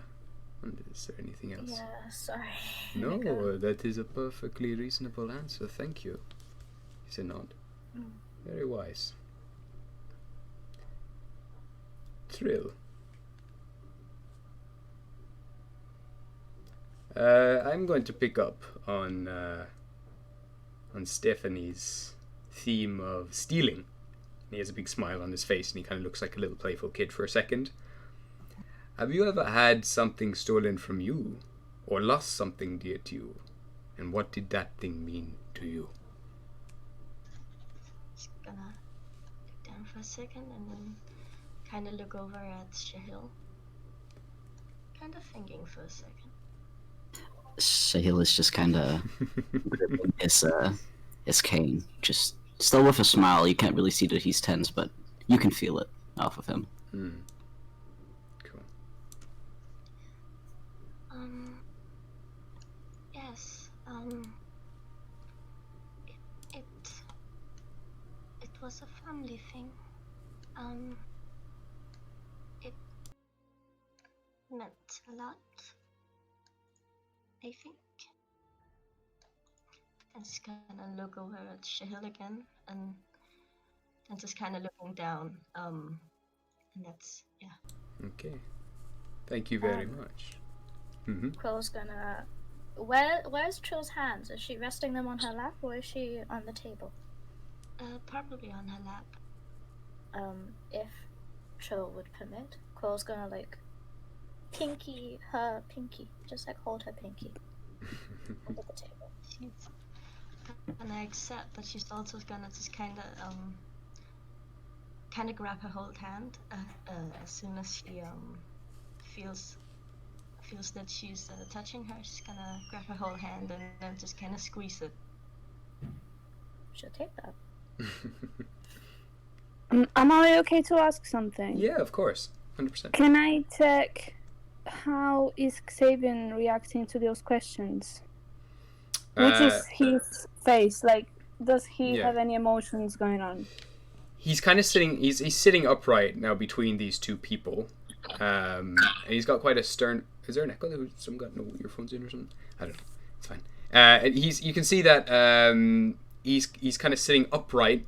He's got his chin up slightly as well. He's quite stern. He's got a serious face. His brows are slightly furrowed, and he looks very observant as well, taking all of you in as well, quite seriously, looking at all of you reacting. He doesn't really pay much attention to the others beside him, but you can tell that he's really kind of observing and watching you lot and how you're reacting to all this more than anything. Does he seem unusual from his usual behavior? Is this a different side of? Give me an insight check. 23. 23. So you can tell as he's looking around, and he occasionally kind of bite the nail on his thumb as he's watching you. It's like he's waiting for certain answers, and he's trying to pick up certain bits of information as he's watching you. There's something. Wait, am I still? Did my Discord just reset? Oh shit! Hold up. That was weird. What? Sorry, I didn't know. Sorry, I didn't know what happened there. Hey, I'm back. Hey. I didn't know what happened there. My Discord just reset. That was very strange. I'm so worried. I thought the microwave got turned on. No. That was very strange. But still streaming, everything is working. Yeah, everything's working. That was just a weird moment. But he's there. It's like he's searching for something in all of your answers, really trying to dig deep. And Gabriel, the stream. It's not working. Live for us. No, for us. Oh, your stream. Oh yeah. Gotcha. Our stream. Sorry. Gotcha. I was like, oh no. There you go. Okay. But you can tell he's looking for. He's really breaking down and trying to understand all of your answers and how you're reacting. There's a little bit of concern there as well. It's like he's really not quite judging, but you get the sense almost like he's checking to see if you're ready. You're ready for something. It's like these answers are important and they mean a lot. Okay. Thank you. Did I just say that Wisteria is kind of starting to lean a little bit towards Shahil and kind of just whispers I really don't like these questions. Sure. making me uncomfortable.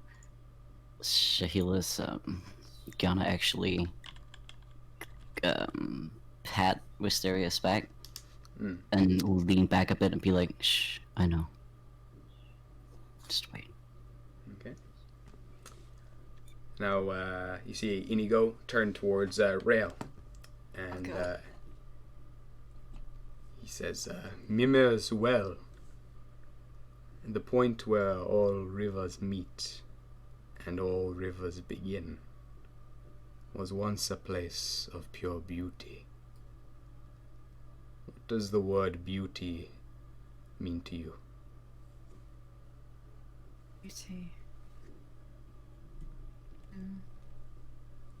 He's kind of looking at the table. His brows are a bit furrowed, just probably thinking. Kind of twiddling his thumbs a little bit, almost kind of one thumb rubbing the other, just very slowly. I think beauty for me is finding good in the world, even if it has its bad moments. I like to try and find the good and beauty in most things if I can. I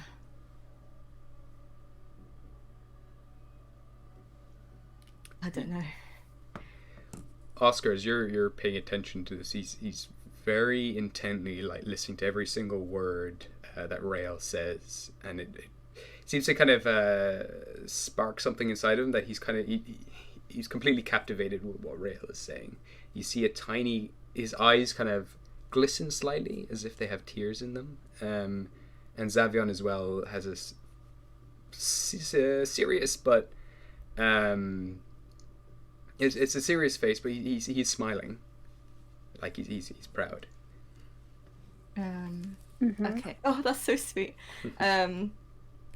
Yeah, he's still kind of just looking at the table, kind of still rubbing his thumb a little bit, but he will make proper eye contact with Inigo, just sort of saying, I want to try and find more beauty in this world. Me too. I think that might be one of my main goals. And he'll just nod a little bit. He gives a smile and has this his expression goes very soft all of a sudden, as with Xavion's, and they both kind of smile at each other and nod like there's some sort of conversation going on between them, this unsaid conversation. And he moves on. Shahil. Thank you. Thank you very much. Yes. I have a question about Oni Pantiho, actually. This is somewhat maybe related to you. Over at Oni Pantyhose, they treat their staff as royalty. They're like celebrities and are forever praised for their incomparable skills. However, this is not the case with a lot of the sex industry these days. What are your thoughts on sex slavery? And what, if you could, would you do about it? Let me sit back. He's gonna once again grip the cane very, very roughly. He's gonna look down at his hands, where all of his he has a lot of deep scars all over his hands. He's gonna tap his cane again. I want to completely abolish it. Okay. Powers, but did you say pardon? Sorry. No, that's perfect. Yeah. Okay. Powers, but a concept. It's not something you earn. You just get it. And with power comes only hurt and destruction. I think nobody has any right to any other being, be it in any way possible. So, that is my answer.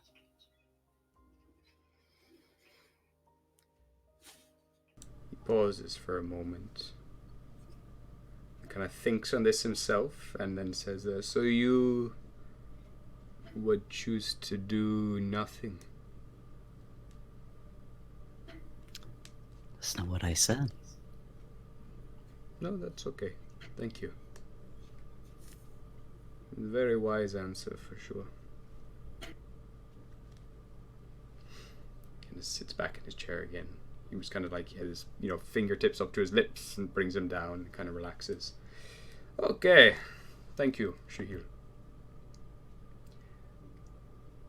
Wisteria, Yeah. are you okay, my dear? Yeah.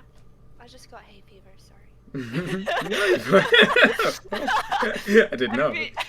No, I've been sneezing a lot, so my voice just sounds really Oh, I didn't even know.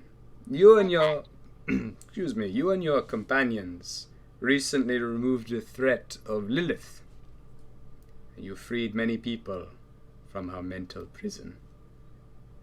What did Lilith mean to you?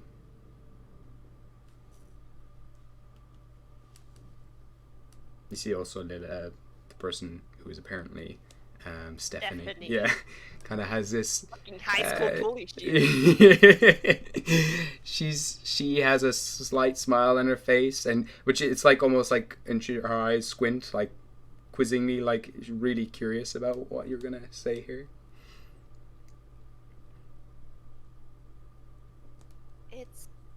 It's hard to say what she meant to me. I guess in some sort of odd way, she was a part of a family I didn't know I had. But families stick up for each other, and unfortunately she did not play that part. So to me, she was a threat, not family. Okay. Thank you very much. Kind of gives a nod. And Lilith kind of looks towards the table at her hands. Okay. I'm going to ask Ghostly. Ghostly's brow is quite furrowed now. She's kind of ticked off. I have a personal question for you. I hope it is okay. You have a lot of beautiful scars. I think myself and Oni especially, we can agree that we both love scars. They tell a story. We're going to test your storytelling skills here. What was your first scar? And how did you get it? Wisteria is gonna intervene. Mm-hmm. Just gonna kind of fly above Ghostly, like so it's hiding Ghostly, and just say, I don't know what you're getting on here. I know this was probably a party for you, but this is not fun anymore. You're going in a bit too sensitive. Now I think I speak for all of us when I think we should take our leave now. Thank you for your hospitality, but I think we should go. You see him raise his hand, and he's kind of gives a nod and says, "Thank you, Wisteria. Do you wish to leave, Ghostly?" I don't want to answer any of your stupid questions anymore. It's okay. We have one more question, and then you may leave. Ghostly's gonna cast Tensor's floating disc. Mm-hmm. And she's gonna climb up on it and just grumpily sit down in the middle of it and just float up amongst the chandeliers. Oh, there's fried eggs up here. Oh my god. What a fucking game! Nice. That was a ride. Yes, nice. Alright, so we'll go live here with the Fridays. Literally. Oscar. She, Oh, sorry. she's just like she's just having like a little tantrum, like a little kid or something. She's Sorry, just in a you- huff, Oh, poor sitting thing. in the on the tent, just floating bits. Oh gosh. See him kind of like he raises his eyes, like, okay, apologies. And you see also there's a stern look coming from Xavion as well, looking at him, and he kind of he acknowledges it, but continues with his other question. Oscar, I have a I double am barrel. looking at Ghostly all this time. Like, I am not paying attention at his question, I'm just looking at her. I Go have ahead. a double barrel question for you, Prince Magnolium. Oh. What is your favorite part about your royal lineage? And what do you fear most about becoming a future king?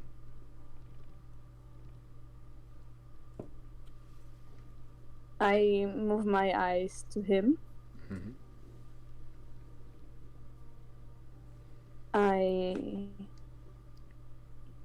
There is nothing that is I don't have anything that is favorite about it. I didn't have a choice.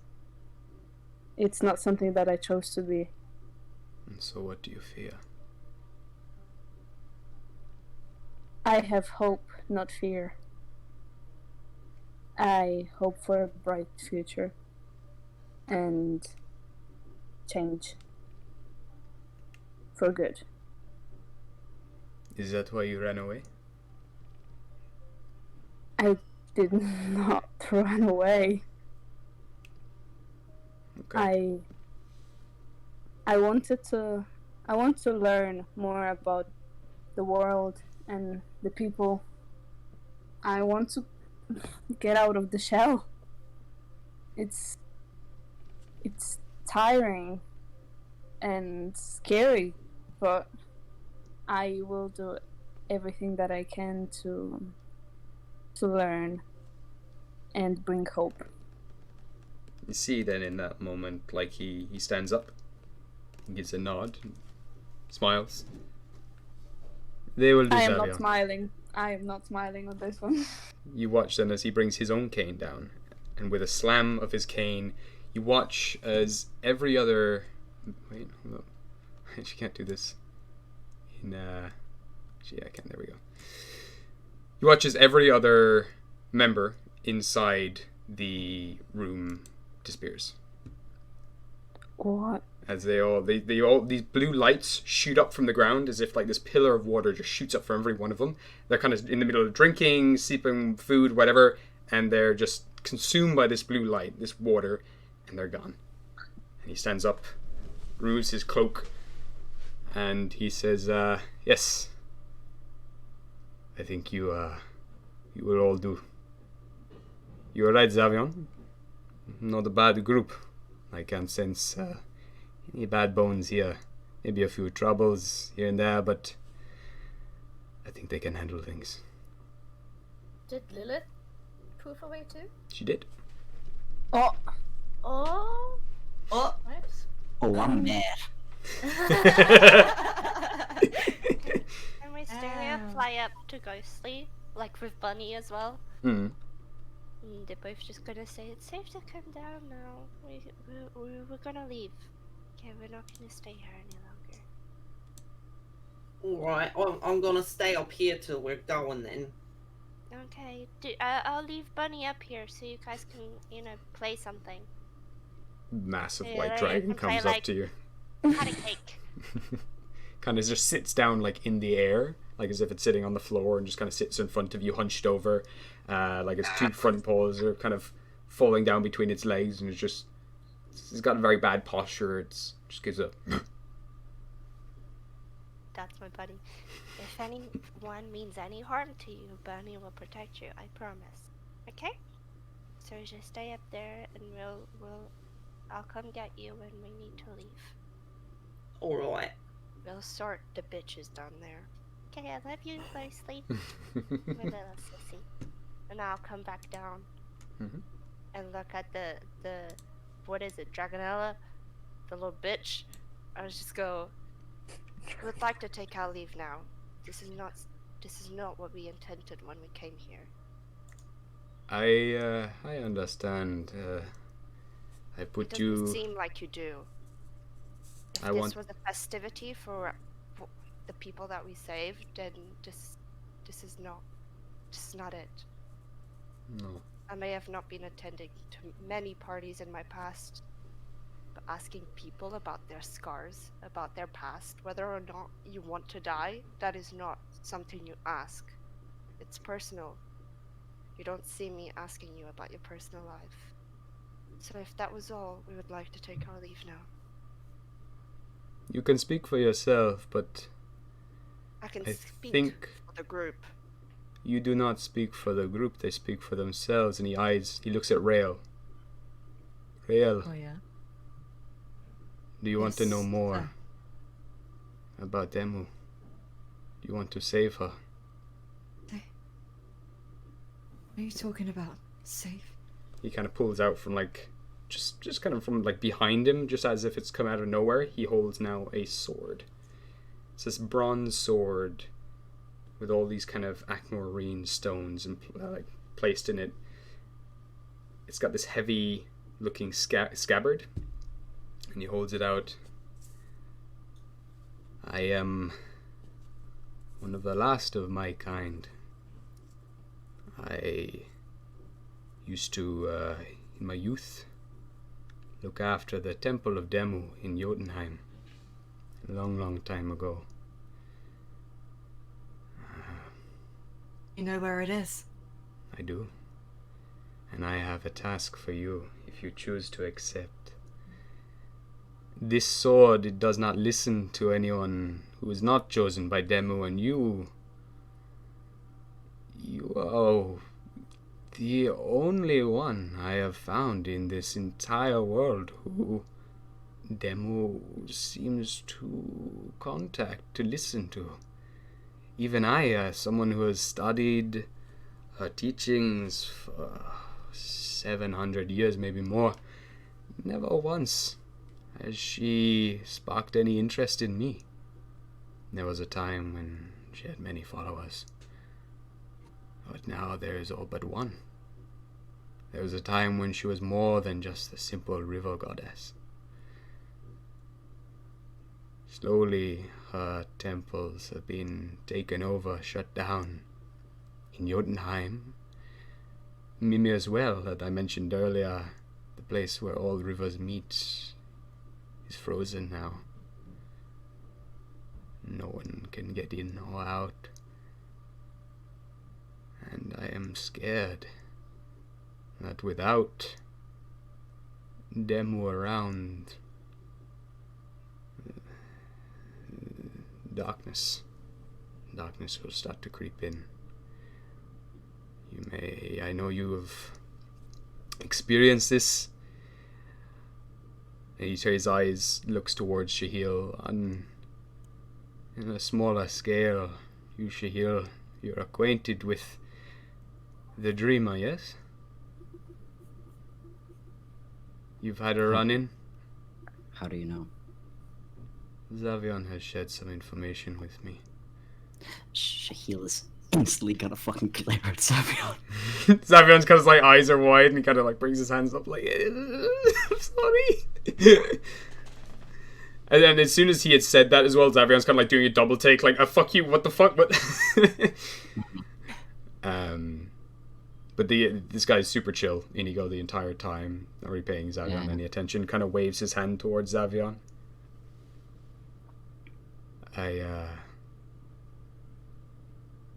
You were investigating some books, yes?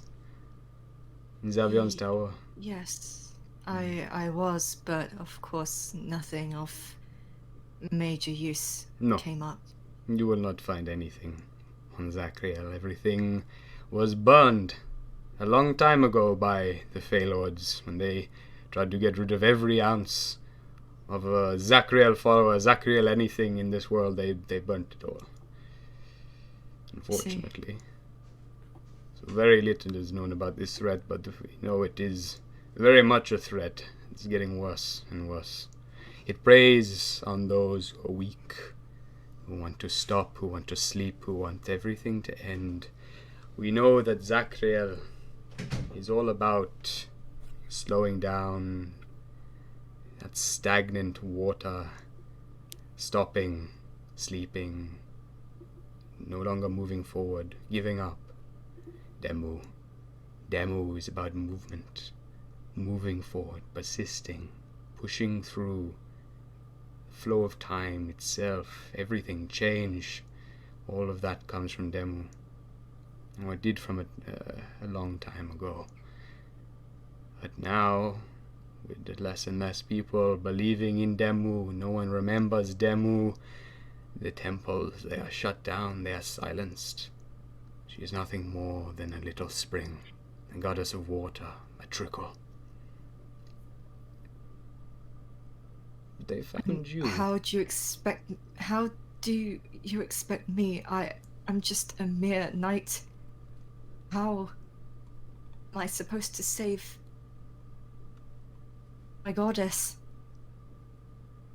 Inigo moves over to you and places the heavy sword on the table.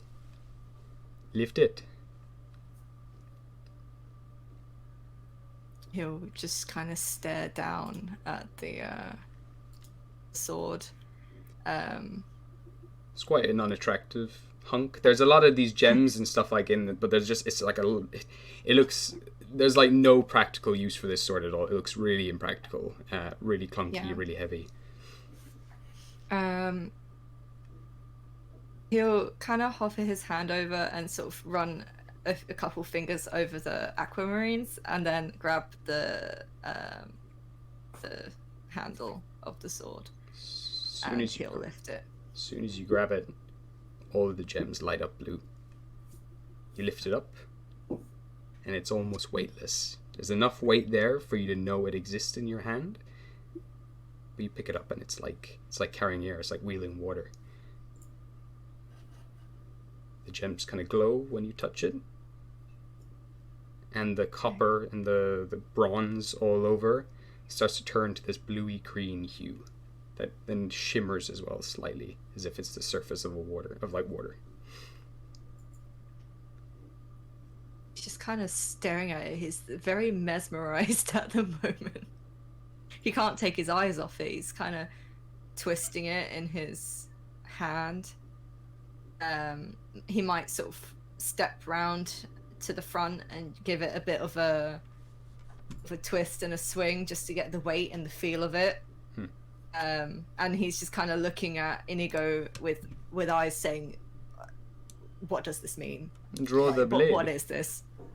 Draw the blade. Can she walk up beside Rail? Yeah, for sure. Just very gently, just hold his no, not even holding his shoulder, just kind of reaching out, but reaching back. Like he's not touching. He takes his hand back as he reaches. He'll I peer over his shoulder at Shahil, before looking down, and he'll unsheath the sword. As you do, a blue light now shoots from the scabbard as you pull out this glowing blue blade. As you pull it out of the thing, you can hear the sound of a river, as if you're kind of like drawing the sword itself through a river. As you throw it out, there's splashing sounds. You lift it up, and it just hums slightly. There's a slight hum and ring of metal, and there is this bubbling sound as well below that. It glows bright blue, and at the very end of the blade, it kind of finishes off. It's like there's these notches cut into it, these very intricate series of notches and nooks and everything else that constantly move and twist, but it kind of resembles a key of sorts. Oh. The top of the blade is flat. It's like rectangular. It's totally rectangular. Ends then in like this little key top. And you watch as just a single tear falls down Inigo's cheek. And he says, will you help me find the beauty in this world again?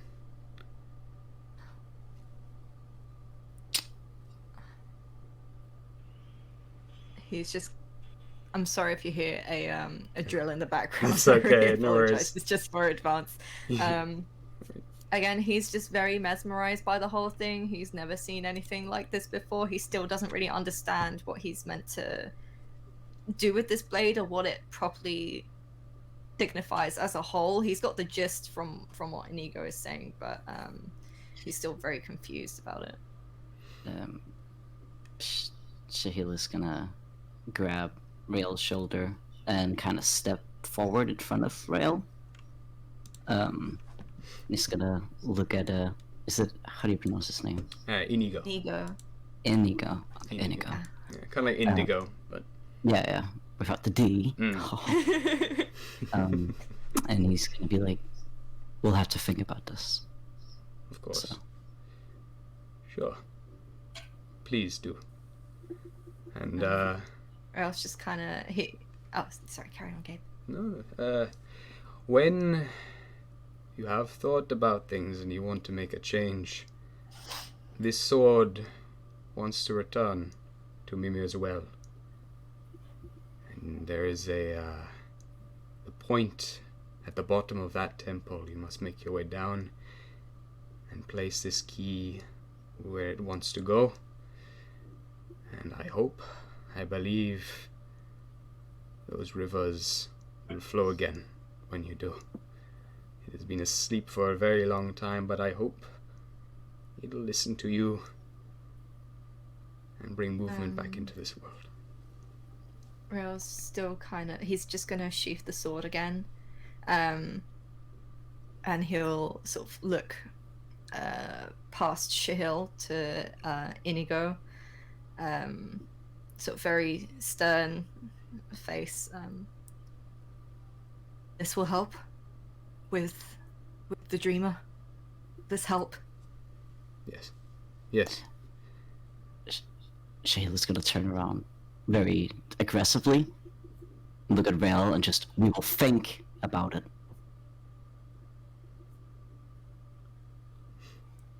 Just kind of stares at Shahil for a moment, and he'll just he's kind of processing everything. He's a bit taken aback that Shahil's kind of talking to him in a slightly aggressive manner. He's a bit taken aback, I'm not gonna lie. But he's sort of standing his ground a bit. Uh-oh. Shahil, this will help. Is there to think about? You can't just make the decision like that. It's true. Just like Wisteria can't make a decision for all of you, I will leave you make your decisions. Thank you for listening to me. Inigo. Yes. I'm sorry to interrupt. I know this is a lot. Thank you for this farce of a party, but it's been 300 years, and I would assume that this small little village that I used to live in is a lot bigger. Where exactly is my house? Yeah, house, my dear. You see his expression that was quite stern and serious is now softened as well. His eyebrows raise up, and he just says, "Your house is not too far from here. I mean, what is left of it? Not many people go there anymore. They believe it is haunted. They built around it. The trees, nature has reclaimed it once more, but the structure of what was there is still there. It's not too far from outside the castle walls." And he gives you the name of the district and everything else, and gives you some brief directions on how to get there. I live just outside of the city in this one of my many manors. This one, you can follow the road out here, and you'll be in town in 10 minutes. I can give you a horse and carriage. You'll be there in 2. Horse and carriage I don't think we'll need. I think the walk will do us good. Okay. Is that okay with everyone? I know that everyone has so many things to do, but I would like to see, Of course. It's there. Not too far away. Thank you, Inigo. No, I am sorry. It's been a lot that I've thrown at you, and I've taken advantage of your trust. It's only normal, only natural that you would all feel the way you do now. Spend as much time as you want here, and come back whenever you like. And I am sorry. This may be too much to ask. It is. Okay. Well, I have to say, regardless, it was a pleasure meeting you. You really will do great things, I believe. Thank you for your time. He kind of picks up his coat, kind of throws it over his shoulder, gives a nod to each of you, and makes his way out. Gabriel. Mm-hmm. Is it okay if we have a break soon? Exactly. I was just going to leave it there for a break. Oh, thank you. Yeah, no, 100%. I just wanted to wrap that up. You see Oni kind of give a nod, like, kind of really not, he's kind of taken aback, but like, gives a humble bow as he's kind of walking backwards and catches up with Inigo. And yeah, we're going to take a small break there. Thanks. Fuck you, Gabriel. Oh my god, this is so tough. See you guys in half an hour. We'll be back. We'll be back in 30 minutes. Stay tuned.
Okay.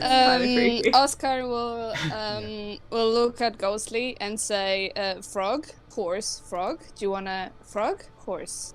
Do you wanna go on top of the frog, horse?" Yeah, are you all right, mate? Frog! On top, frog! Do you hit your head? Oh my god. I will go next to Madame Sprout and just put my hands on top of the frog. Safe, very safe. Eternal Oscar right now.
Notice that Bubbles does a thing where the sides of Bubbles' mouth kind of stretch to the sides and curl downwards and you can sense what Bubbles is thinking really, you think I'm good at this kind of stuff? I was just gonna look at him and was like, no, but I don't think I'm any better. You really want me to go up to that man? A girl it's okay, she wasn't much of a loss. See, I can't. Bubbles kind of points inside their mouth. And just you know what Bubbles is saying the whole time, and Bubbles is just trying to communicate I can't even talk. I think that's the benefit. Yeah, that's true. Okay. Ghostly, I think this might be for you. What's that then? Go give Brian a hug. Oh, Brian's upset because there are splinters and bits on the floor.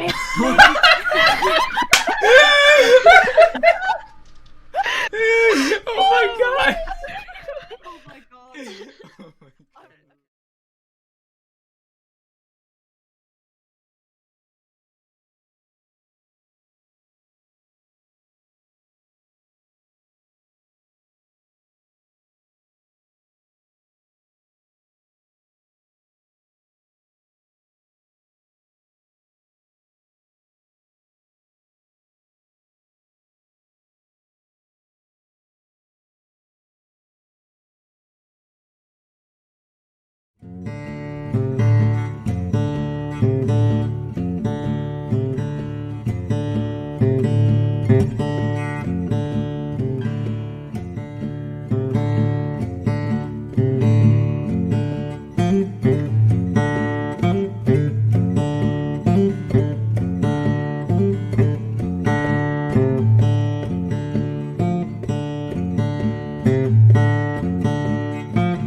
Okay. Oscar will look at Ghostly and say, "Frog, horse, frog. Do you wanna frog, horse? Do you wanna go on top of the frog, horse?" Yeah, are you all right, mate? Frog! On top, frog! Do you hit your head? Oh my god. I will go next to Madame Sprout and just put my hands on top of the frog. Safe, very safe. Eternal Oscar right now.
You would notice that Bubbles does a thing where the sides of Bubbles' mouth kind of stretch to the sides and curl downwards and you can sense what Bubbles is thinking, like, really, you think I'm good at this kind of stuff? I was just gonna look at him. I was like, no, but I don't think I'm any better. You really want me to go up to that man? A girl like, oh, it's okay. She wasn't much of a loss. See, I can't. Bubbles kind of points inside their mouth, and just you know what Bubbles is saying the whole time, and Bubbles is just trying to communicate. Like, I can't even talk. I think that's the benefit. Yeah, that's true. Okay. Ghostly, I think this might be for you. What's that then? Like, go give Brian a hug. Oh, Brian's upset because there are splinters and bits on the floor.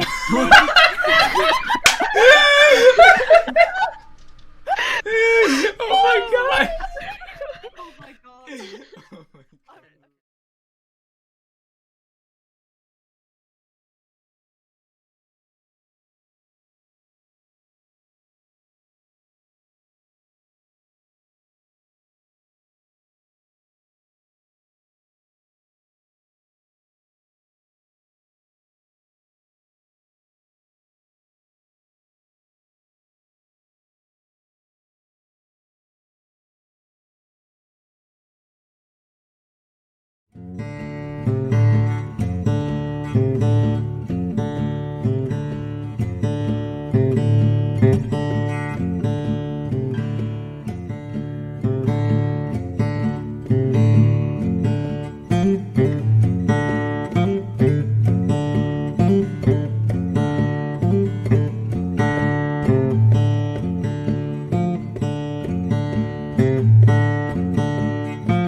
Okay. Oscar will look at Ghostly and say, "Frog, horse, frog. Do you wanna frog, horse?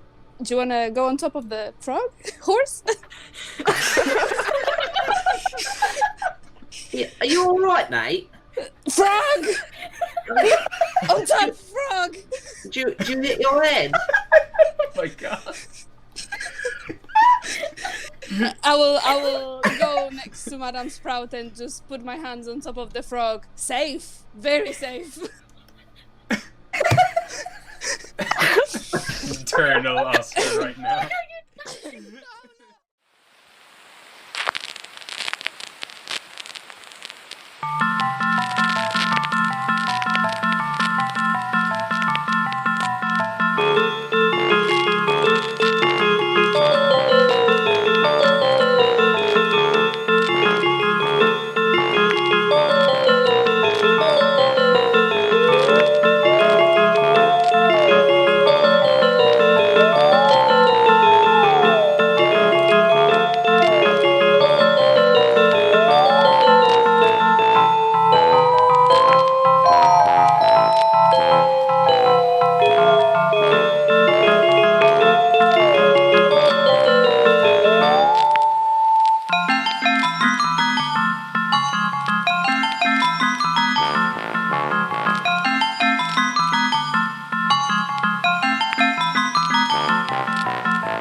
noticed that Bubbles like does like a thing where like the sides of Bubbles' mouth kind of stretch to the sides and curl downwards like a, and you can sense what Bubbles is thinking like, really? You think I'm good at this kind of stuff? I was just gonna look at her. I was like, no, but I don't think I'm any better.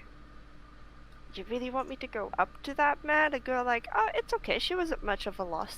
See, I can't. Bubbles kind of points inside their mouth, and just you know what Bubbles is saying the whole time, and Bubbles is just trying to communicate like, I can't even talk. I think that's the benefit. Yeah, that's true. Okay. Ghostly, I think this might be for you. What's that then? Like, go give Brian a hug. Oh, Brian's upset because Nagacinta's in bits on the floor.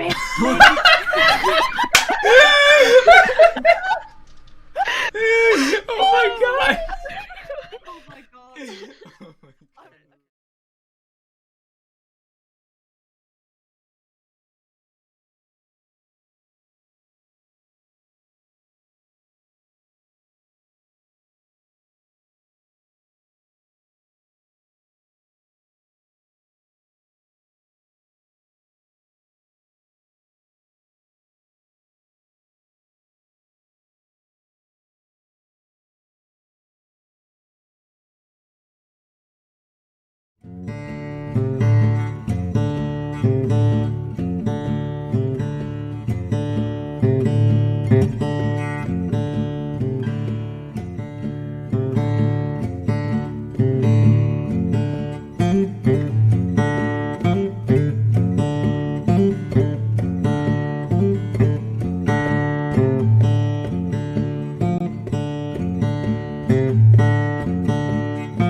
Oscar will look at Ghostly and say, "Frog, horse, frog. Do you wanna frog, horse? Do you wanna go on top of the frog, horse?" Yeah, are you all right, mate? Frog! On top, frog! Do you hit your head? Oh my god. I will go next to Madame Sprout and just put my hands on top of the frog. Safe, very safe. Eternal Oscar right now.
You would notice that Bubbles does a thing where the sides of Bubbles' mouth kind of stretch to the sides and curl downwards and you can sense what Bubbles is thinking, like, really, you think I'm good at this kind of stuff? I was just gonna look at him and was like, no, but I don't think I'm any better. You really want me to go up to that man? A girl like, oh, it's okay, she wasn't much of a loss. See, I can't. Bubbles kind of points inside their mouth, and just you know what Bubbles is saying the whole time, and Bubbles is just trying to communicate, like, I can't even talk. I think that's the benefit. Yeah, Fine, that's true. Okay. Ghostly, I think this might be for you. What's that then? Like, go give Brian a hug. Oh, Brian's upset because there are splinters and bits on the floor.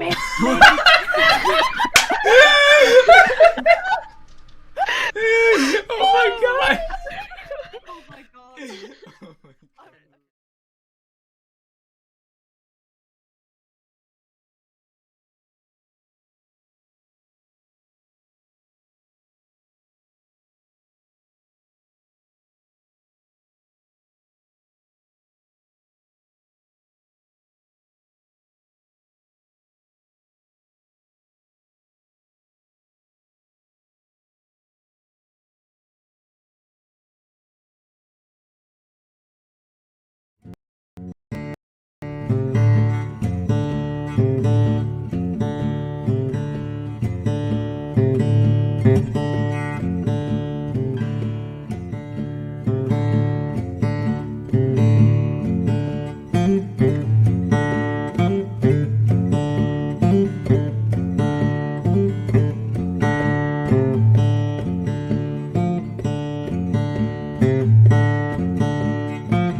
go lesbians. Hello, Let's everyone. go! Let's go, Leslie. Let's go. Welcome back, everyone. We're all different stages of grief. Yeah. I've accepted it.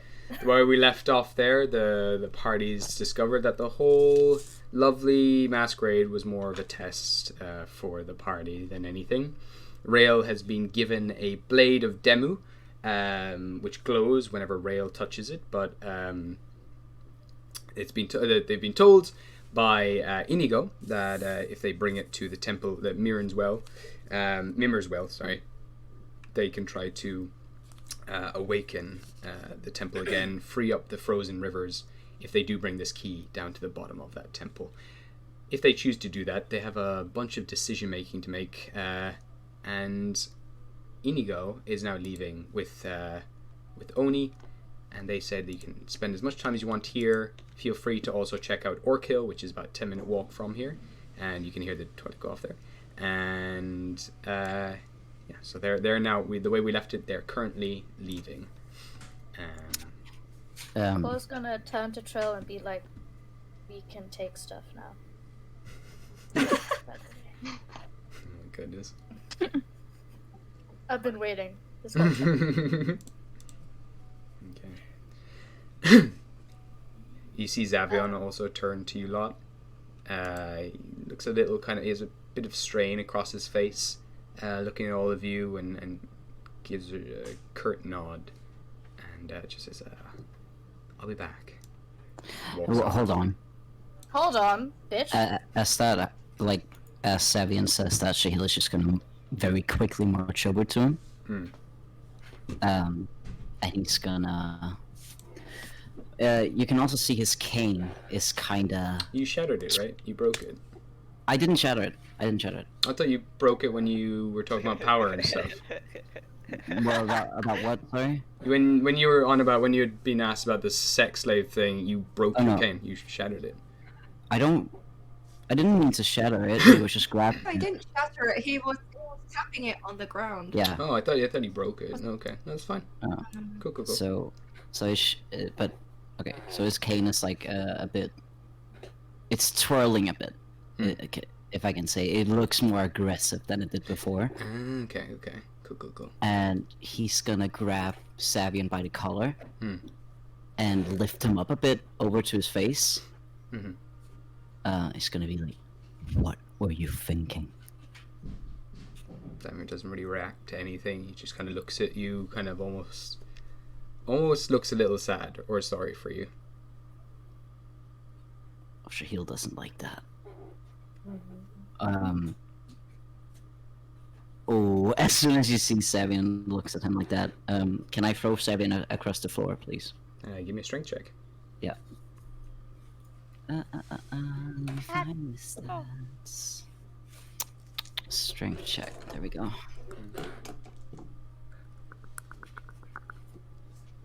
That is a 19. 19. You hurl your hand, and it phases right through him as he steps back just a little bit, as he turns to mist for a second, and he steps back just a small bit, and you just throw air. And he just says, "I'm sorry." Kind of straightens his jacket out. You've a lot to think about. I'll give you your time. Can Wisteria come down as well to Xavion? Yeah. Kind of just look at him and go, "What was that about? I thought we were meant to be celebrating, and now we're here being questioned." Quilgo asked if she's happy, if she's comfortable with dying. Like, Ghostly, your daughter. Let's not even talk about me here, but Ghostly and all the rest, really? What kind of was that? That's no party. Parties are meant to be fun, weren't they? You told me they were fun. Can Shahil grab Wisteria by the shoulder and kind of tuck her into his side? You know, like in a very comforting way, I guess. Oh my god, I'm a bag of potatoes.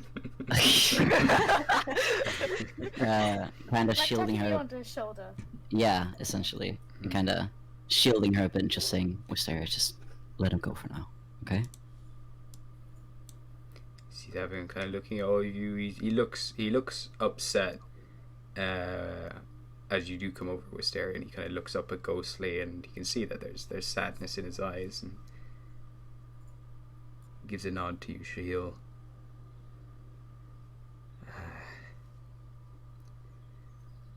I'm sorry. I did. Just take your leave. No.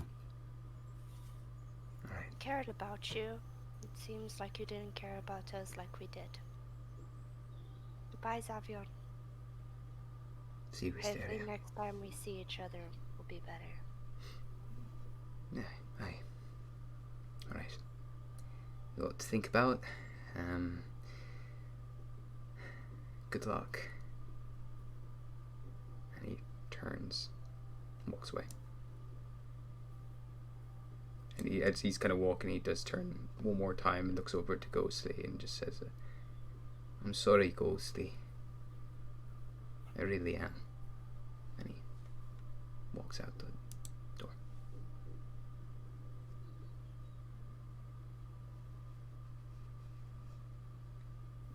Cole's gonna go over to check on Grug. Crow's I forgot Grug was here. No, he was just He's been so quiet. Yeah, he's just Grug been just in a corner, being like, Exactly, too. I didn't eat my wife. Not that way, like you Yeah. know. Here's the problem with not being able to do. I'm not doing a voice for Cole, so you never know if it's me or Cole. And I meant that. I'm so upset that he metagamed and heard me.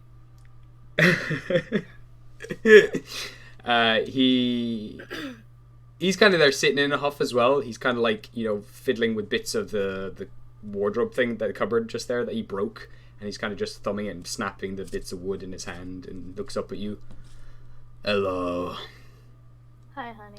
I wasn't very good at answering any of those questions.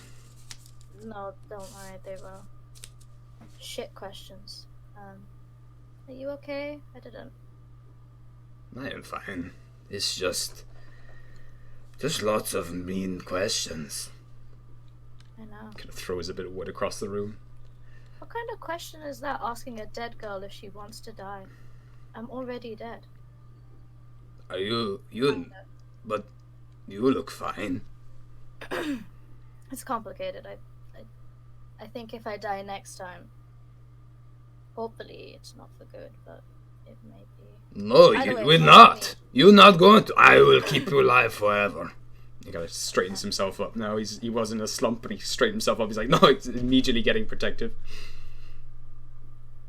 Thank It's you. a God. silly question. Anyway, you do not even need to be scared of dying, because you're never going to, because I will just be there all the time.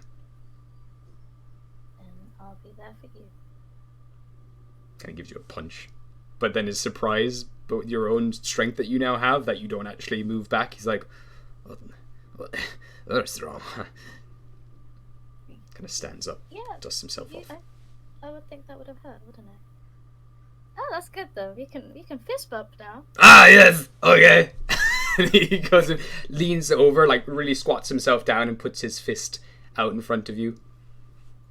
I'm going to fist bump, but I'm not gonna use strength. I'm just gonna see if I'm able to take it without dying. Well, I That's will what ask she you said, but to that's not what I'm roll. saying. I will ask you to roll the strength check. Okay. Yeah, Grog just taps it and she just goes flying. 18 altogether. 18. So as he goes to punch, really gently, you kind of punch back, and you actually hear a pop as you punch one of his knuckles, and his knuckle pops. He's like, ah, hey, that was me, and he tucks it under his elbow. He's like, so fast, and he goes and tries to backhand you. Gonna dodge it if And I yeah, can. you do. Yeah, you rolled a 4 there, and he just goes right over your head. It's like, I will crush you. And it's immediately going feral. It's hunched over like a crab. I'll get you. And he just tries to pin you down. Will you give me another contested athletics check? I love or him. acrobatics? Oh god, they're roughhousing. Hell yeah. Oh my, Louboutin heels! So, can you give me on Hill's making a comeback. an athletics check? So you're using your strength here. If you're trained in athletics, you can add your proficiency. Oh Oh, where's Prada? Damn. Oh. What did you get? Shut up. 11. 11. That's enough. When as he kind of tries to pin you down, you grab both his wrists and you're just pushing his arms open. He's like, "What the? Well, I don't like it when you're strong now." Kind of throws his hands away and just kind of rubbing his wrist. Pops his knuckle back in. Grog, let me check your hand. My hand is fine. I'm a brave warrior. Is it fine? I'm inside checking that. Is he fine? He seems. It's more that his pride is hurt more than anything. But he does seem to be kind of hurt, but he just pops it back into place and like he's just kind of wiggling his fingers now. Okay. Stupid. Sorry. Yeah. Hey, can I all go with Rael, please? Yes, of course. Oh no. Oh yeah. Mhm. Oh, we're roughhousing. Let's begin the roughhousing. Everyone roll initiative. Everyone against Grog. Sheila is looking at Rael. What is he doing? I mean, he was just kind of poker face staring at the roughhousing, but he's ignoring it, and he is just holding the sword, just giving it. It's sheathed, but he is just having a bit of a closer look at it. He's just inspecting it, just seeing what he can figure out with it, and all of that. So. This They're can like go butt sitting on the table, kind of a Yeah. thing. This can go both ways, dude. I'm kind of nervous. Yeah. Oh boy. Sheila's just gonna look at Rael very sternly. There is a hint of softness in his eyes, but it is the stern look that he's giving him. And he's gonna just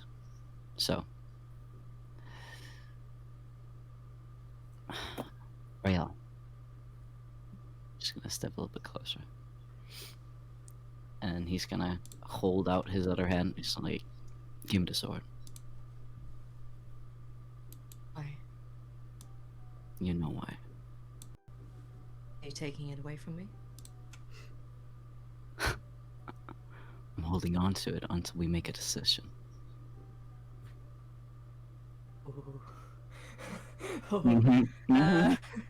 Oh god. It's bad. He doesn't like that, no. I know he doesn't. Oh god. He's kind of eyes flicking between the sword and Shahil's hand a couple of times. His brows are furrowing. He will sort of look up at Shahil properly. I don't understand what's so wrong about this. What's so wrong about doing the right thing? This is the promise that we made to each other. Does it mean nothing to you? Or are you just gonna run off with the sword and just do whatever you want? Shahil, I'm doing this for you. It will help you. Did you get that? I'm We keeping my promised that we promise. would. No! We promised we would do this together.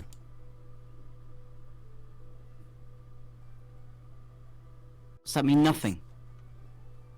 He's gonna grip the sword, and he's gonna kind of shove it into Shahil's hand. I need a minute, and he's gonna walk out. And I'm gonna take the sword. Thank you. You're welcome. It goes as soon as Rael passes it over to you. The glow, the shimmer that it has, goes dull, and it just falls into your hands. He was kind of holding it very lightly, as if it's just super light, and the weight falls down in your hands, and your hand kind of drop for a second, just to try and lift this thing. So you did wait. Lose all of it. It loses all of its luster, and Okay. Am I okay to do something? yeah, absolutely. I think. Okay. I don't know. Shahil, are you done? I don't know if you were. Yeah, I'm done. I'm done. Okay. Cool. Are you done? Are you done right now? Yeah, Are we done? God damn. Because I'm fucking done. That's not what I meant. Well, what's Oscar doing right now? What's... Oscar is just very shaken by what happened. Mainly, he didn't expect Xavier to be involved in something that was bigger than just his own will. So, Ghostly is floating, and Wisir is just kind of standing there, but I'm not sure if he knows how to approach this topic and if they need some space. So, in doubt, he's just going to go up to Melody. But he's looking like at Ghostly and he's looking at Wisteria a little bit, but he just doesn't know how to approach them. So he's just going to start conversation with Melody, and he's going to say, "Hey, Melody, are you okay?" Yes, this is. I'm not quite sure what. Oh, shit! Can you hear me? Sorry. I think this was quite a rough way to introduce ourselves. We didn't expect it to go this way. I'm sorry for dragging you into this. It seems to be maybe at least we are consistent. Last time when you met me, I was dying, so. Yeah, that makes sense. Yeah. Maybe we can keep this going. See where we land next. I think people just need their space in this moment. There's a lot of things going on, but She's a smile in her face, and she just kind of points to you like, I took you for a fool, but you are quite wise. Thank you. I try my best. I thought you were more of a child. Seems you are not. You are a prince. I like to see it as I'm just myself. It's a lot. Thank you for being here. I'm just looking at both Ghostly and Wisteria, and I don't want to mix myself up in their business. So I say this out loud, and I think I need some fresh air. Do you like to go outside? Of course. Let us go. Shall we? Yeah. She kind of stands up, and she puts her arm, kind of links her arm around yours, and starts walking down. Oh. Lead the way. Okay. The pair of you walk up. Ghostly in the chandelier. How fucking dare you? Just to give you, I'm going to zoom out here. Where does Rail want to be right now? So you're kind of heading sorry. outside.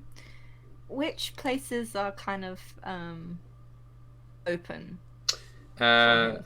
So currently the kitchen is quite enough. Everyone who was cooking there doesn't seem to be there anymore. There seems to be a bit of noise in these rooms down below, which are all closed. All the doors are closed. The dining like a room, grand dining hall. Yeah, that's empty for sure. There's no one in there at the moment. I'm trying to think now. You can hear some voices coming from upstairs, and you can also yeah, that's about it. There's some voices coming from upstairs. You can recognize Zavion's, and you can also recognize Inigo. They seem to be having some sort of argument. Oh. Well, he's kind of walking out in a bit of a huff. He's just kind of pacing around the hallway a bit, in the landing area by the two big statues, just kind of cooling himself down. But if he does hear the arguing, he will he will be a bit nosy. Okay, we'll bring you up there. What you can hear at the moment, it's continuing this conversation, but the first words you kind of hear are like, "Why do you hesitate? You hesitate again. You hesitated just like before, and now you're hesitating once more." And the conversation continues, so we'll pick that up if you continue up there. Can you give me a stealth check, please? Stealth, sure.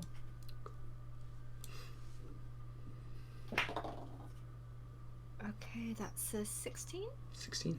Okay, perfect. Yeah, you're unhurt. Everyone else back here, though, are you all okay, or do you want to? Will we continue with Rail, or is there anything that you want to do? No, Hmm? no, please go forward. Yeah, we'll start with I Ghostly. was Yeah. just gonna say Ghostly is just she's taken off the gloves and the mask, and she's just sitting up on the disc trying to get at the fastening of the dress at the back. Like, but she's just sitting up there struggling to try and get like all the fancy clothes off. Oh. But that's all she's really doing. Okay. Oh. Bless her. Too fucking bad you left with another woman.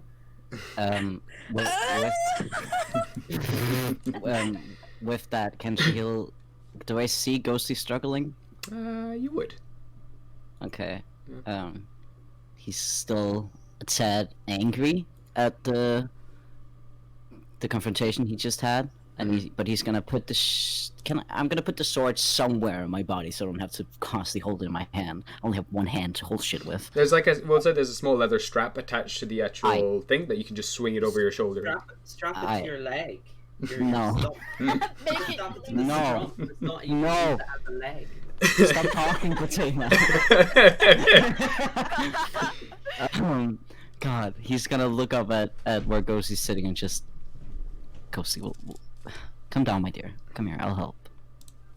Okay, she'll bring the flowing disc down to near to Shahil, and just kind of like in a bit of a sulk. She's just kind of like back to him, just like go on. Okay. Oh, well, he's gonna help her. Alright, so you can start. But he's very gentle with it. He's very, very careful with it. Okay. Yeah. So you can be undoing the dress. Trill, what are you doing? She's just kind of sitting there thinking for a bit. Not a lot going on right now. Kind of fumbling with her thumbs. Sure. Yeah. Okay, perfect. And Wisteria, what are you doing? After Shahil kind of leaves her, she just kind of like is standing there and then kind of just breaks down and goes on her knees and just starts crying kind of hysterically. And just kind of sits there, not really knowing what to do. Okay, what a scene. This is a great scene right here. We've got the two people fighting over here. You got Trill just kind of twiddling their thumbs. You got someone getting their dress taken off, and now just this wailing Wisteria. Oh my gosh. Oh, you poor things. Okay. Ghostly with her boobies out, I'm sorry. I assume there's like undergarments underneath, but... Yeah, I think she's wearing like a shift. What's it called? Like a dress underneath. Like lingerie, but not. Yeah, so we're actually gonna have you hear the voices just coming up from this room over here, so I'm gonna put them over here for you. So we have thank you. no problem, I'm on it. So we got that, and we got a Zavion. Where we put it? There he is. Sound like Nanny McPhee, I'm not gonna lie. Hello, thank you. Alright. So, as you're kind of sneakily making your way over, not really making any sounds, you can hear them arguing, and you can hear now Inigo saying, "You hesitate now, you hesitated just like before, and look what happened." And Zavion's just like, they're not ready, you saw it yourself. Ghostly is in a huff now after those questions. Wisteria broke down. You can like if they can't handle that, how are they meant to handle Zachriel? And you hear whatchamacallit continue, and he's like, "You think Zachriel is going to wait? You think Zachriel is not going to break them before? You believe." You believe he's not going to break them further as we go? You think Zachriel will wait for a better time for them to be ready? No. And they continue on, and he says, like a pause and like a huff, and you can hear him walking around, and you just hear him say, "Your father rots in the insides of a mountain. How long do you want to wait? There will soon be nothing left of him. There will be nothing left of that boy Shahil either. He consumes everything. You stop. You want to wait, just like Zachriel. That is not the way. You need to keep moving. You need to keep pushing, and that is Demu's way, and that is the only way we can stop this. You say they are not ready. When will they be? And how much stronger will Zachriel get until then? You're hesitating. That's exactly why I left you. Oh. You're kind of Zavion also kind of like, there's again a pause. You say, you're bringing that up now? Listen, Wisteria is a child. They can't do this.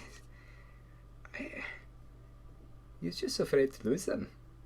You've thrown so much at this. You're afraid now to lose a few more people. I'm sorry.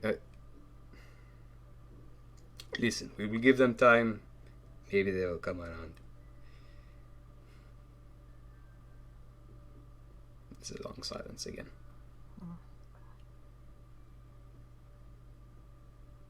Errol's just kind of put his hands behind his back, and he's kind of just leaning against the wall, just taking a breath, like taking in what they're saying. This is well, I mean, he knew it was a big situation, but this is much bigger than just keeping people safe. Like, this is huge. And it's just sinking in. They kind of continue on talking as well. Like, Zavion's just, he's gone very silent for a very long time, but eventually kind of a bit of a cracked voice is like, I didn't want this. You're meant to be better. You're meant to take my place. You should be doing this. I can't do this anymore. I'm not made for this. And you hear then just this really loud slap. And then you hear spit. Oh no! Oh god. And then you hear Inigo like saying, "No, you're not. You're a failure." And he storms out. He opens the door, sees you in the hallway. Got us taken aback.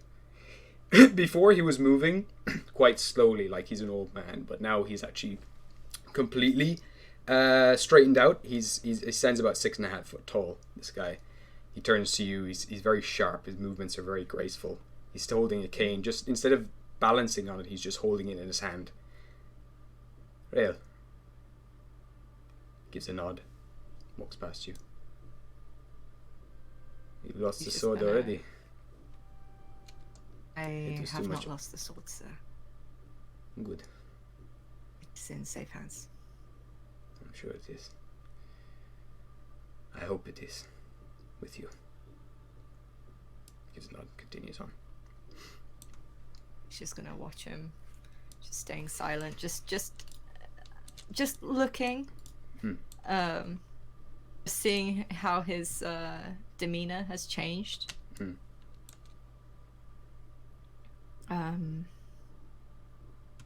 He's gonna go to the door. Okay. The door is kind of slightly ajar still. And you now just see Zavion on the floor, kind of holding his face. There's this big red, purpley mark on the side of his face. A bit of blood is actually trickling down the side of his head. And he's there kind of like, he's choking on kind of like stifled cries. Tears are coming out of his face. And you see him just punch the ground. A bunch of flames kind of rise up. The tiles crack. And just as you come into the room, you can see that his horns have elongated. And they immediately retract as he sees your eyes. Rael's gonna just gently push the door closed behind him. I'm just kind of staring quite poker-faced at him. He's not going to say anything, but he will go over and kneel down and he'll very gently use lay on hands on his head. As soon as you do, he goes to try to stop you. Like he kind of flinches away. Like you can see anger and like this slight feral side of him react to it badly, but he kind of tries to catch it and calm down and lets you heal the side of his head. Kind of sits up a bit, just lets out a sigh. Big day, eh? What going on today? Sorry about that. You don't have to do it. You. Darian. Aye. Whatever happens with this, if what you are saying is true, and I trust you with this information, we will choose our own paths. It will be our choice if we do or do not fight. That is not something that is on your shoulders. I hope you realize. Aye.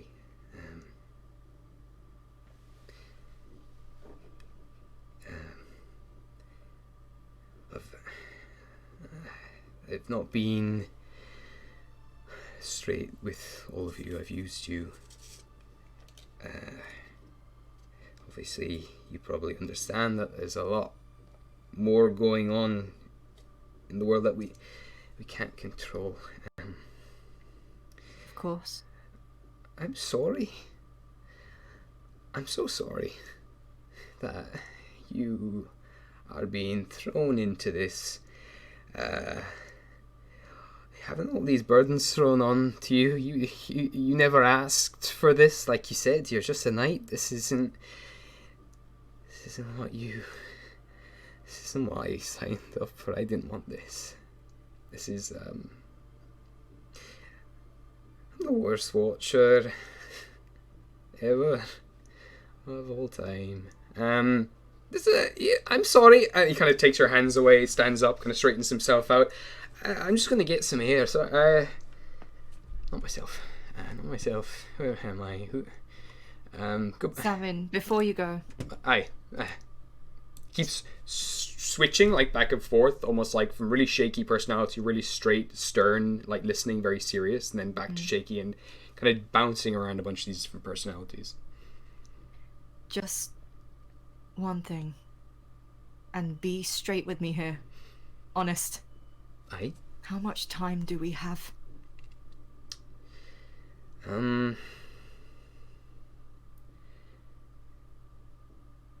Well, my daddy's been in a cave, dying for a few hundred years, obviously. I mean, it's one of those things, when you have a job, you've got to clean the dishes, and you're like, I leave it till tomorrow, and then it gets a little harder to do that task, and then you leave it again, and you leave it again, and the longer you leave those off, they're getting moldy, they're getting nasty, but every time you look at them, you just want to clean them a little less. It's not so much about how much time we have, it's about how long it will take before the task becomes too difficult, or you second guess yourself, or it's a thing that's been going on a long time. I've kind of put it up for a long time, dealing with my own personal things, and now it's just those dishes that I need, like, I just want to throw them in the fire. I'm not answering your question. I don't know it. I don't know what I'm doing. I don't know how much time. I know there's not a lot.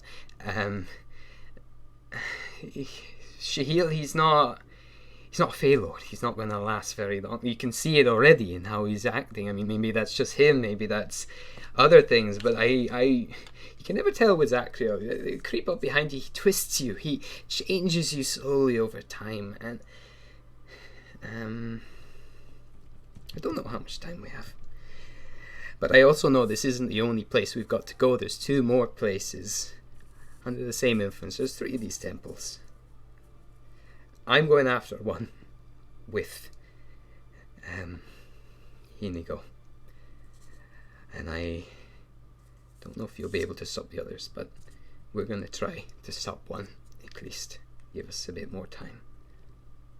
Well, I guess the only thing we can do is try. That's all we can do. We just kind of nod his head a little bit and look away.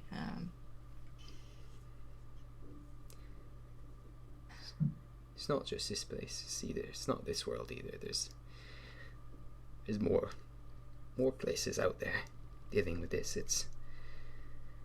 And we fix it here. Great. It's just an infinite amount of worlds that need fixing after that, and then after that, it just keeps going. It's a lot. I just kind of want to stop. I just want. Just take everything a step at a time. You can't just focus on the main things first. We need to worry about ourselves first more than other, places in other worlds. They can wait. You see him relax a little bit.